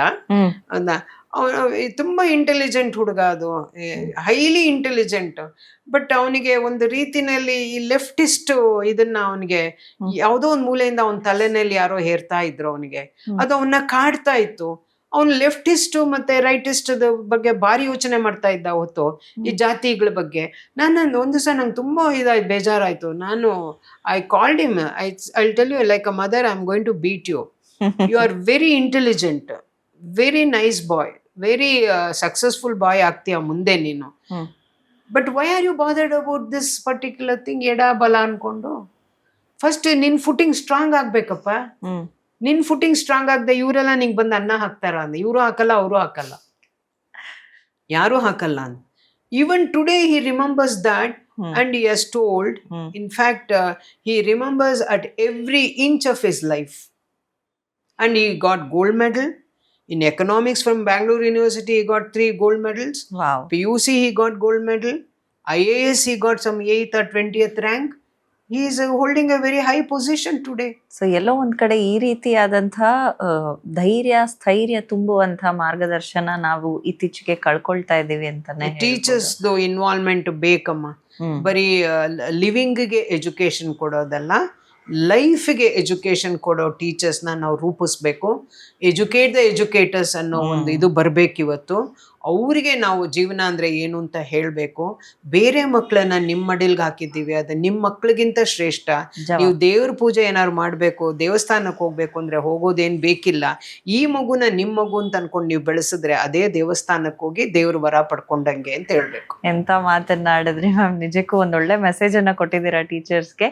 ಹಾಗೆ ಈ ಒಂದು ಮೊನಾಟನಿ ಬಗ್ಗೆ ಮಾತಾಡುವಾಗ ನಿಜಕ್ಕೂ ಎಜುಕೇಶನ್ ಸಿಸ್ಟಮ್ ಅಲ್ಲೂ ಒಂಥರ ಒಂದೇ ರೀತಿಯ ಜೀವನ ಶೈಲಿ, ಬೆಳಗ್ಗೆ ಹೋಗ್ಬೇಕು, ಅದು ಎಷ್ಟೋ ಇನ್ಸ್ಟಿಟ್ಯೂಷನ್ಗಳು ತುಂಬಾ ಅರ್ಲಿ ಮಾರ್ನಿಂಗ್ ಇರುತ್ತೆ, ಇಲ್ಲ ತುಂಬಾ ಈವ್ನಿಂಗ್ 5 ಗಂಟೆ 6 ಗಂಟೆವರೆಗೂ. ಅದರಲ್ಲಿ ಎಕ್ಸ್ಟ್ರಾ ನಾವಾಗ್ಲೇ ಮಾತಾಡ್ದಂಗೆ ಕರಿಕ್ಯುಲಮ್ ಇರಲ್ಲ, ಎಕ್ಸ್ಟ್ರಾ ಕರಿಕ್ಯುಲಮ್ ಸ್ಪೋರ್ಟ್ಸ್ ಎಜುಕೇಶನ್ ಇರಲ್ಲ. ಈ ಒಂದು ಮೊನಾಟನಿ ಜೀವನನ ಎಲ್ಲೋ ಒಂದ್ ಕಡೆ ಮಕ್ಕಳಿಗೆ ನಾವು ಒಂದು ಸತತವಾಗಿ 15 ವರ್ಷಗಳ ಕಾಲ 18 ವರ್ಷಗಳ ಕಾಲ ಕೊಟ್ಟಾಗ ಅವರ ಮಾನಸಿಕ ಸ್ಥಿತಿ ಎಲ್ಲೋ ಒಂದ್ ಕಡೆ ಕಡಿಮೆ ಆಗ್ತಾ ಹೋಗುತ್ತೆ. ಸೊ ಈ ನಿಟ್ಟಿನಲ್ಲಿ ಈ ಒಂದು ಟೈಮಿಂಗ್ಸ್ ನಿಜಕ್ಕೂ ಬೆನಿಫಿಷಿಯಲ್ಲ, ಅಥವಾ ಈ ಮೊನಾಟನಿನ ಬ್ರೇಕ್ ಮಾಡುವಂತಹ ಸಂಸ್ಥೆಗಳು ಇದೆಯಾ, ಹೇಗೆ ಮ್ಯಾಮ್ ಇದ್ರ ಬಗ್ಗೆ ಹೇಳ್ಬೋದು? ಇಲ್ಲ, ನಮ್ಮಲ್ಲಿ ಏನಾಗಿದೆ ಅಂದ್ರೆ ನಾವು ತುಂಬಾ ಮೆಕ್ಯಾಲೆ ಮೊಮ್ಮಕ್ಕಳಾಗಿ ತುಂಬಾ ಸ್ಟ್ರಾಂಗ್ ಆಗಿ ಡೀಪ್ ರೂಟೆಡ್ ಆಗ್ಬಿಟ್ಟಿದೀವಿ. ಈಗ ನಾನ್ ಚೇಂಜ್ ಮಾಡಕ್ಕೆ ಹೋದೆ, ಅವ್ರು ನನ್ನೇ ಚೇಂಜ್ ಮಾಡ್ಬಿಟ್ರು. ಅರ್ಥ ಆಯ್ತಾ? ಅದು ಬೇಡ, ಇದು ಬೇಡ. ಬೆಳಗ್ಗೆ ಎದ್ರೆ ಯೋಗ ಇರುತ್ತೆ, ವಾಕಿಂಗ್ ಇರಬೇಕು, ಆಮೇಲೆ ಭಜನೆಗಳು ಕಲಿಬೇಕು, ಶ್ಲೋಕಗಳು ಸುಭಾಷಿತಗಳು ಕಲಿಬೇಕು, ವಚನಗಳಲ್ಲಿ ಒಳ್ಳೊಳ್ಳೆ ವಚನಗಳಿದೆ ಅದೆಲ್ಲ ಕಲಿಬೇಕು. Not necessary that Sanskrit alone is an important source of giving life education ಅಂತ ನಾನು ಹೇಳ್ತಾ ಇಲ್ಲ, ಎಲ್ಲದರಲ್ಲೂ ನಮಗೆ ಸಿಗುತ್ತೆ. ಆದರೆ ಇಲ್ಲೇನಾಗುತ್ತೆ, ಮೊನಾಟನಿ ಅಂತ ನೀವು ಹೇಳ್ತಾ ಇರೋದನ್ನ ಬ್ರೇಕ್ ಮಾಡಬೇಕು ಅಂತಂದ್ರೆ it is in the hands of the institution and teachers and parents. ಇವಾಗ ಬೆಳಿಗ್ಗೆ ಸ್ಕೂಲ್ಗೆ ಹೋಗೋದು ಮಗು, ನಾನೇನದು ಬೇಡ ಅಂತ ನಾನು ಹೇಳಲ್ಲ. ಮಕ್ಕಳನ್ನ ನಾನು 5:15 5:30 ಅದು 3 ವರ್ಷ ಆಗ್ಲಿ 5 ವರ್ಷ ಆಗ್ಲಿ ಅದನ್ನ ಎಬ್ಬಿಸ್ಬೇಕು. ಅವಾಗ ತಂದೆ ತಾಯಿನೂ ಹೇಳ್ತಾರೆ, ಹೇಳ್ಬೇಕು. ಅದು ಬ್ರಾಹ್ಮಿ ಮುಹೂರ್ತ ಅಲ್ಲಿಂದ ಶುರು ಆಗುತ್ತೆ. ಎಬ್ಸಿ ಅವ್ರಿಗೆ ಅದನ್ನ ಪ್ರಾಕ್ಟೀಸ್ ಮಾಡಿಸ್ಬೇಕು. ಡೈಲಿ ಇದು ಏನ್ ಮಾಡ್ಬೇಕು, ಹೇಳ್ತಾನೆ ಅವ್ರಿಗೊಂದು ಒಳ್ಳೆ ಮಾತಿನಿಂದ ಅವ್ರನ್ನ ಹುರಿದುಂಬಿಸ್ಬೇಕು. ಒಳ್ಳೆ ಶ್ಲೋಕಗಳು ಏನಾರು ಇದ್ರೆ ಅದನ್ನ ಹೇಳಿ, ನೋಡೋ ಈ ತರ ಇದೆ ಹೇಳು ಅಂತ ಎಬ್ಬಿಸ್ಬೇಕು. ಅಷ್ಟು ಪೇಷನ್ಸ್ ಬೇಕು ತಾಯಿ ತಂದೆಗೆ. ಟೈಮೇ ಇಲ್ಲ. Time management has become a big constraint on the part of every woman. Correct. But ಎಲ್ಲಿ ಟೈಮ್ ಇಲ್ಲ ಅಂತ ಹೇಳ್ತಾರೋ ಅವರು ಸೆಲ್ಫ್ ಮ್ಯಾನೇಜ್ಮೆಂಟ್ ಇಲ್ಲ ಅಂತ ಅರ್ಥ, ಪ್ರಯಾರಿಟಿ ಇಲ್ಲ ಅಂತ ಅರ್ಥ. ಮಗು ಸ್ಕೂಲ್ಗೆ ಹೋಗ್ಬೇಕು ಅಂತಂದ್ರೆ first you should keep away all your personal things to a side. First ಅದಕ್ಕೆ ಅಟೆಂಡ್ ಮಾಡ್ಬೇಕು, ಅವಾಗ ಕಾಮಾಗಿ ಅಟೆಂಡ್ ಮಾಡ್ತೀರಾ. ಆಮೇಲೆ ಅವ್ರಿಗೆ ಅಟೆಂಡ್ ಮಾಡೋವಾಗ ನಾನೇನು ಮಾಡೋಕ್ಕಾಗ್ತಿಲ್ಲ, ನಾನು ಯೋಗ ಮಾಡೋಕ್ಕಾಗ್ತಿಲ್ಲ, ನಾನು ಅರ್ಲಿ ಮಾರ್ನಿಂಗ್ ವಾಕಿಂಗ್ ಹೋಗೋಕ್ಕಾಗ್ತಿಲ್ಲ, ನನ್ನ ಗಂಡ ಮಾತ್ರ ಅವ್ರ ಪಾಡೋರು ಬೆಳಗ್ಗೆ ಎದ್ದು ವಾಕಿಂಗ್ ಹೋಗ್ತಾರೆ, ಅದು ಮಾಡ್ತಾರೆ. ಈ ಥರ ಮಾನಸಿಕವಾದಂಥ ಒಂದು ಇದು ಬರುತ್ತಲ್ಲ ತುಮಲಗಳು ಮನಸ್ಸಿನಲ್ಲಿ, ಅದು ತಪ್ಪು. ಅದೇ it reflects indirectly on the child. ಮೊನಾಟನಿನ ಬ್ರೇಕ್ ಮಾಡೋಕ್ಕಾಗಲ್ಲ. ಬಟ್ ಒಂದು ಮೊನಾಟನಿ ನಂಗೆ ಭಾಳ ನೋವು ಕೊಡೋ ಮೊನಾಟನಿ ಯಾವುದು ಅಂತಂದರೆ, ಮಕ್ಕಳು ಶಾಲೆಯಿಂದ ಬಂದಿದ ತಕ್ಷಣ ಎಕ್ಸ್ಟ್ರಾ ಕೋಚಿಂಗ್ ಕಳಿಸೋದು, ಅದರಷ್ಟು ಡಟ್ಟಿ ಕೆಲಸ ಇನ್ಯಾವುದೂ ಇಲ್ಲ ಪೇರೆಂಟ್ಸ್ ಮಾಡ್ತಾ ಇರೋದು. ಇನ್ನೂ ಒಂದೇನಂದ್ರೆ, ಈಗ ಇನ್ಸ್ಟಿಟ್ಯೂಷನ್ಸ್ ಗಳಲ್ಲೇನೆ ನಾವೇ ಎಕ್ಸ್ಟ್ರಾ ಕೋಚಿಂಗ್ ಕೊಡ್ತೀವಿ ಅಂತ ಹೇಳಿ ಅಲ್ಲೇ ಅದಕ್ಕೆ ನೀವು ತಾನೇ ಒಪ್ತಾ ಇದ್ದೀರಾ. ಅವ್ರೇನು ಹೇಳ್ತಾರೆ, ನಿಮ್ಮ ಮಗು ವೀಕ್ ಅಂತಾರೆ. ನಾನಾಗಿದ್ರೆ ಹೇಳ್ತಿದ್ದೆ, ನಾನು ಹೇಳಿದ್ದೀನಿ ಕೂಡ. ಅದಕ್ಕೇನು ಸಾಮರ್ಥ್ಯನೋ ಅದಷ್ಟು ತಗೊಳ್ಳಿ ಬಿಡಿ, ನೀವು ಬರಿ ಮಾಡ್ಕೋಬೇಡಿ. ನಿಮಗೆ ಬೇಡ ಅಂದ್ರೆ ಮಗುನ ಕಳಿಸ್ಬಿಡಿ, ನಾನು ಮನೆಯಲ್ಲೇ ಎಜುಕೇಶನ್ ಕೊಡ್ತೀನಿ. ಗೊತ್ತಾಯ್ತಾ? ಆಮೇಲೆ ಥಾಮಸ್ ಆಲ್ವಾ ಎಡಿಸನ್ ಅಷ್ಟು ಒಳ್ಳೆ ನಾವು ಮಾತಾಡ್ತೀವಿ, 99% ಪರ್ಸ್ಪಿರೇಷನ್, 1% ಈಸ್ ಅವ್ರ ತಾಯಿ ಕರ್ಕೊಂಬಂದ್ಬಿಟ್ರು ಅಂತ, ಆಡಲ್ಡ್ ಬಾಯ್ ಅಂತ ಸ್ಕೂಲಿಂದ ಹೊರಗೆ. ಒಂದು exceptional example should become the role model for our life. Correct. ಅರ್ಥ ಆಯ್ತಾ? ಒಂದು ಇಂಪಾರ್ಟೆಂಟ್ ಥಿಂಗ್ ನೀವು ತಿಳ್ಕೊಬೇಕು. ಐನ್ಸ್ಟನ್ ಸ್ಲೋ ಲರ್ನರ್, ಅವನು ಅರ್ಲಿ ಡೇಸ್ನಲ್ಲಿ ಅವ್ನಿಗೆ ಎಜುಕೇಷನ್ ಚೆನ್ನಾಗಿ ಬರಲಿಲ್ಲ. ಸ್ಕೂಲಿಂದ ಒಂದು ಲೆಟ್ರ್ ಕಳಿಸ್ತಾರೆ ತಾಯಿಗೆ. ಅವ್ನಿಗೆ ಅವಾಗ ಓದೋಕ್ಕೂ ಸರಿಯಾಗಿ ಬರ್ತಾ ಇಲ್ಲ, ತಗೊಂಬಂದು ಅಮ್ಮನ ಕೈ ಕೊಡ್ತಾನೆ. ಅಮ್ಮನ ಕೈ ಕೊಟ್ಟಾಗ ಅಮ್ಮ ಅದನ್ನ ನೋಡಿಬಿಟ್ಟು ಖುಷಿಯಿಂದ, your child is very intelligent and very extraordinarily he is brilliant. I think this institution doesn't fit to him, please you move him out of this institution, put him in best institution ಅಂತ teacher suggestion ಕಳಿಸಿರ್ತಾಳೆ. ಅದನ್ನು ಓದ್ತಾರೆ ಅಮ್ಮ ಮಗುಗೆ. ಓದ್ಬಿಟ್ಟು ಎಲ್ಲ ಆಯಿತು, ಇವನು Nobel price ತೊಗೊಂಡಾಯ್ತು, ಎಲ್ಲ ಆಯಿತು. ಒಂದು ದಿವಸ ಯಾವುದೋ ಹಳೆ ಪೆಟ್ಟಿಗೆ ಎಲ್ಲ ಖಾಲಿ ಮಾಡ್ತಿದ್ದಾಗ ಅವನಿಗೆ ಯೂನಿವರ್ಸಿಟಿಗೆ ಹೋಗ್ಬೇಕಾದ್ರೆ ಏನು, I read that particular thing, ಅವನ ಒಂದು ಹಳೆ ಇದರಲ್ಲಿ ಒಂದು ಲೆಟ್ರ್ ಸಿಗುತ್ತೆ. ಆ ಲೆಟ್ರ್ನಲ್ಲಿ ಏನಿದೆ ಗೊತ್ತಮ್ಮ? Your child is unfit to be in our school. Your child has no ability to read and write properly. We don't want such a child in our school. You please move him out of this school. So ಒಬ್ಬ ತಾಯಿ ಆದವಳು ಅವಳು ಯಾವುದನ್ನ ಮುಚ್ಚಿಟ್ಲು ಮಗು ಹತ್ರ, ಹೇಗೆ ಮಗುನ ಇದು ಮಾಡಿದ್ಲು, ಅವಳು east or west, mother is mother. ಗೊತ್ತಾಯ್ತಾ? Mother is mother. ಆಮೇಲೆ ಅವನು ಅದು ನೋಡ್ಬಿಟ್ಟು ಕಣ್ಣೀರು ಹಾಕೊಂಡು, even to tell that his mother thanks ಅಂತ, ಮದರ್ ಇಲ್ಲ, ಅಷ್ಟೊಳಗೆ ಎಲ್ಲ ಆಗಿತ್ತು. So this is a very good example which we have to take it. ಯಾರೋ ಏನೋ ಮಾಡಿದ್ರು ಅಂತ ಅದನ್ನೆಲ್ಲ ತಗೊಳ್ತೇವೆ. ಮತ್ತೆ ಮಕ್ಕಳಲ್ಲಿ ಆತ್ಮವಿಶ್ವಾಸ ತುಂಬದೆ ನೀವು ಬರೀ ರಿಸಲ್ಟ್ ಓರಿಯೆಂಟೆಡ್ ಆಗಿರೋ, ಕೊನೆಗೆ ಅವರು ಫ್ಯಾಮಿಲಿ ಮ್ಯಾರಿಡ್ ಲೈಫಲ್ಲೂ ಅವರು ಅನ್ಹ್ಯಾಪಿ ಆಗಿರ್ತಾರೆ, ಪ್ರೊಫೆಷ್ನಲ್ ಲೈಫಲ್ಲೂ ಅನ್ಹ್ಯಾಪಿ ಆಗಿರ್ತಾರೆ, ಎಷ್ಟು ಬಂದರೂ ತೃಪ್ತಿ ಇಲ್ಲ ಅವ್ರಿಗೆ. ಯಾಕಂದ್ರೆ ನೀವು ಆ ಥರ ಮಾಡಿದ್ದೀರಾ. Correct. Perfection is not there. there is no perfect parenting. There is only timely parenting. ಇಂಥ ಮಾತುಗಳನ್ನ, ಪರ್ಫೆಕ್ಟ್ ಪೇರೆಂಟಿಂಗ್ ಇಲ್ಲ, ಎಲ್ಲೂ ಇಲ್ಲ. I cannot consider myself as a perfect parent, but timely parenting ಮಾಡಿದ್ದೀನಿ. ಆ ಸಮಯಕ್ಕೆ ಸರಿಯಾಗಿ ಯಾವ ರೀತಿಯ ಅಡ್ವೈಸ್ ಅನ್ನ ಮಾಡಬೇಕು. ನಾನ್ ಪೇರೆಂಟಿಂಗ್ ಅನ್ನೋದು ಬರೀ ನನ್ನ ಮಗು ಇಲ್ಲ, ನನ್ನ ಮಗುಗಿಂತ ಹೆಚ್ಚಾಗಿ ಯಾವ ಮಗುಗೆ ಟೈಮ್ಲಿ ಪೇರೆಂಟಿಂಗ್ ಬೇಕೋ, ಅಡ್ವೈಸ್ ಬೇಕೋ. ಒಂದು ಹುಡುಗಿ PUC ತುಂಬಾ ಬಂದಿದ್ದಾಳೆ ಹಳ್ಳಿಯಿಂದ. ಅವ್ರ ಮನೆಯಲ್ಲಿ ಗಂಡ, ಅವ್ರ ಅಪ್ಪ ಅಮ್ಮಂದು ಅಂಥ ಒಂದು ಸಿಚುವೇಶನ್, ಅದನ್ನ ಎಕ್ಸ್ಪ್ಲೈನ್ ಮಾಡೋಕ್ಕಾಗಲ್ಲ, ಅಷ್ಟು ಘೋರವಾದ ಸಿಚುವೇಶನ್ನು. ಅದೇ ಅವಳಿಗೆ ದುಗುಡ. ಒಂದ್ ದಿವಸ she wants to commit suicide in the hostel. Sudden ಆಗಿ ನಂಗೆ ಹೇಳಿ ಕಳ್ಸಿದ್ರು. ಹೋದೆ, ಅವಳನ್ನ ಫಸ್ಟ್ ಬಾಯಿಲಿ ಅಂತಂದ್ಬಿಟ್ಟು ಅವಳನ್ನ ತಪ್ಕೊಂಡು ಹೊರಗಡೆ ಕರ್ಕೊಂಡು, ಅಷ್ಟು ದೊಡ್ಡ ಏರಿಯಾ ನಮ್ಮದು ಕ್ಯಾಂಪಸ್, ಅವಳ ಜೊತೆ ವಾಕ್ ಮಾಡ್ತಾ ಏನೇನಾಯಿತು, ಅವ್ರ ತಾಯಿಗೆ ಏನೇನು ಅನ್ಯಾಯ ಆಗಿದೆ ಅದೆಲ್ಲ ಹೇಳ್ತಾ ಬಂದ್ಲು. ನಾನು ಹೇಳಿದೆ, ನೀನು ಈ ಥರ ಸೂಸೈಡ್ ಮಾಡ್ಕೊಂಡು ಹೊಟ್ಟೋಗ್ಬಿಟ್ರೆ ನಿಮ್ಮ ಅಮ್ಮಂದು ಪ್ರಾಬ್ಲಮ್ ಸಾಲ್ವ್ ಆಗುತ್ತಾ? ನೀನು ಗೆದ್ದು, ನಿನ್ನನ್ನು ಗೆದ್ದು, ನಿಮ್ಮ ತಾಯಿನ ಅಲ್ಲಿಂದ ಬಿಡುಗಡೆ ಮಾಡ್ಬೇಕು. ನಿಮ್ಮ ತಾಯಿನ ಬಿಡುಗಡೆ ಮಾಡ್ಬೇಕು ಅಂದ್ರೆ ನೀನ್ ಗಟ್ಟಿಯಾಗಿರ್ಬೇಕು, ನೀನ್ ಬುದ್ಧಿವಂತೆ ನೀನು ಅಂತ ಸುಮಾರು 15 ದಿವಸ ಅವಳ ಜೊತೆ ದಿನಾ 1 hour ವಾಕಿಂಗ್ ಮಾತಾಡ್ತಿದ್ದೆ. ಸೊ ಈ ರೀತಿ ಕೌನ್ಸಿಲಿಂಗ್ ತುಂಬಾ ಮುಖ್ಯ ಪಾತ್ರವನ್ನ, ಕೌನ್ಸಿಲಿಂಗ್ ಅಂತ ಒಂದು ಸೆಗ್ಮೆಂಟ್ ಇಟ್ಬಿಟ್ರೆ ಮಕ್ಳು ಅದೊಂದು ಸ್ಟಿಗ್ಮಾ ಅಂತಾರೆ. ಕೌನ್ಸಿಲಿಂಗ್ ಹೋಗ್ತಾರೆ ಅಂತಂದ್ರೆ ಇವತ್ತು ಸ್ವಲ್ಪ ಎಲ್ಲದಕ್ಕೂ ಕೌನ್ಸಿಲಿಂಗ್ ಅಂತ ಓಡ್ತಾ ಇದ್ದಾರೆ. ಇವಾಗ ಒಂದು ರಿಲೇಶನ್ಶಿಪ್ ಸರಿ ಇಲ್ಲ ಅಂದ್ರೆ ಕೌನ್ಸಿಲರ್ ಏನ್ ಮಾಡ್ತಾರೆ, ಒಂದ್ಸಲ ಕೂತ್ಕೊಂಡು ರಿಫ್ಲೆಕ್ಟ್ ಮಾಡು. What am I doing, what am I not doing, what I want, what I don't want. Do you want peace of mind, or do you want your other person to listen to you? Correct. You expect other person to listen to you and put yourself in problem. ನಿನ್ಗೆ ಇನ್ನೊಬ್ಬರನ್ನ command ಮಾಡಕ್ ಹೋಗಿ ನೀನು ನಿನ್ನನ್ನೇ ಹಾಳು ಮಾಡ್ಕೊಳ್ತಿದ್ಯಾ. ನಂಗೇನು ಬೇಡ, ನಂದ್ರಲ್ಲಿ ಇರ್ತೀನಿ ಅಂತಂದ್ರೆ ಎಲ್ಲ ಸುಖನೇ ಅಲ್ವಾ. ಓಕೆ ಮ್ಯಾಮ್, ಹಾಗೆ ಇನ್ನು IIT ವಿಷಯ ಮಾತಾಡೋದಾದ್ರೆ ಅದಕ್ಕೆ ಹೆಚ್ಚಾಗಿ ಪ್ರಾಮುಖ್ಯತೆಯನ್ನ ಪೇರೆಂಟ್ಸು ಕೊಟ್ಟಿದ್ದಾರೆ. ಆ ಇನ್ಸ್ಟಿಟ್ಯೂಷನ್ಗಳು ಸಹ ಅದರ ಒಂದು ಇದನ್ನ ಕಾಪಾಡಿಕೊಂಡು ಬಂದಿದೆ.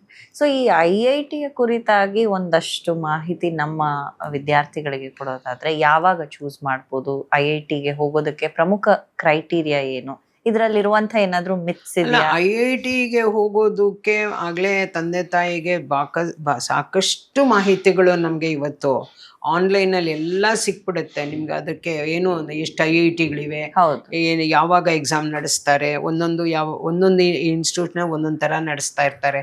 ಬಟ್ IIT ಕೋಚಿಂಗ್ ಕೊಡೋಕ್ಕೆ 8th ಸ್ಟ್ಯಾಂಡರ್ಡಿಂದಾನು ಶುರು ಮಾಡಿಬಿಡ್ತಾರೆ. ಹೌದು. ಇವಾಗ 6th ಸ್ಟ್ಯಾಂಡರ್ಡಿಂದ ಶುರು ಹೌದು ಮಾಡಿದ್ದಾರೆ ಆ ma'am. ಮಕ್ಕಳಿಗೆ ಓಡಿಸಿ ಓಡಿಸಿ ಓಡಿಸಿ ಓಡಿಸಿ. ಅದೇ ನಾನು ಹೇಳ್ತಾ ಇರೋದು. ಇವಾಗ ನಾವು ಕಾಲೇಜಲ್ಲಿ ಇದ್ದಾಗ 2 ದಿವಸ CET ಕೋಚಿಂಗ್ ನಡೀತಿತ್ತು ನಮ್ಮ ಮಕ್ಕಳಿಗೆ ನ್ಯಾಷನಲ್ ಕಾಲೇಜಲ್ಲಿ. ನಾವು ನೋಡಿದ್ದೀವಿ ನಾವು. It all started with IT-BT coming to Bangalore and when very attractive salary was projected for the freshers in the ಇದು IT ಇಂಡಸ್ಟ್ರಿನಲ್ಲಿ ಈ ಥರ ಕಮರ್ಷಿಯಲ್ ಶುರು ಆಗೋಯ್ತು. ಕಮರ್ಷಿಯಲ್ ಶುರು ಆಗಿದೆ. IITಗೆ ಹೋಗೋಕ್ಕೆ ಇಂಡಿವಿಜುವಲ್ ಆಸ್ಪಿರೇಷನ್ ಇರಬೇಕಮ್ಮ ಫಸ್ಟು. ಆ ಮಗುವಿನಲ್ಲಿ ಆ ಒಂದು ಕಲಿಯುವಿಕೆಯ ಉತ್ಕೃಷ್ಟತೆ ಇರಬೇಕು. ಅದು ಆರ್ಡಿನರಿ ಅಲ್ಲ. ಅದು ಆ ಥರ ಕೋಚಿಂಗ್ ಏನೋ ಕೊಟ್ಟಿದ ತಕ್ಷಣ ಮಾರ್ಕ್ಸ್ ತೊಗೊಂಡಿದ ತಕ್ಷಣ ಗೆದ್ದು ಬಿಡ್ತಾರೆ. ಆಮೇಲೆ ನಮ್ಮ ಕಡೆಯಿಂದ ನಮ್ಮ ಕಾಲೇಜಿಂದ ಎಷ್ಟೋ ಜನ IITಗೆ ಹೋದವರು, ರೂರ್ಕಿಗೆ ಅಲ್ಲಿ ಇದಕ್ಕೆಲ್ಲ ಹೋದವರು ಅಲ್ಲಿ ಸಕ್ಸಸ್ಫುಲ್ ಆಗದೆ ಅರ್ಧದಲ್ಲೇ ಓಡ್ ಬಂದವರು ಇದ್ದಾರೆ. ಯಾಕಂದರೆ ಇದು ನೇಷನ್ ವೈಡ್ ಕಾಂಪಿಟಿಷನ್ ಬರುತ್ತೆ ಅಲ್ಲಿ.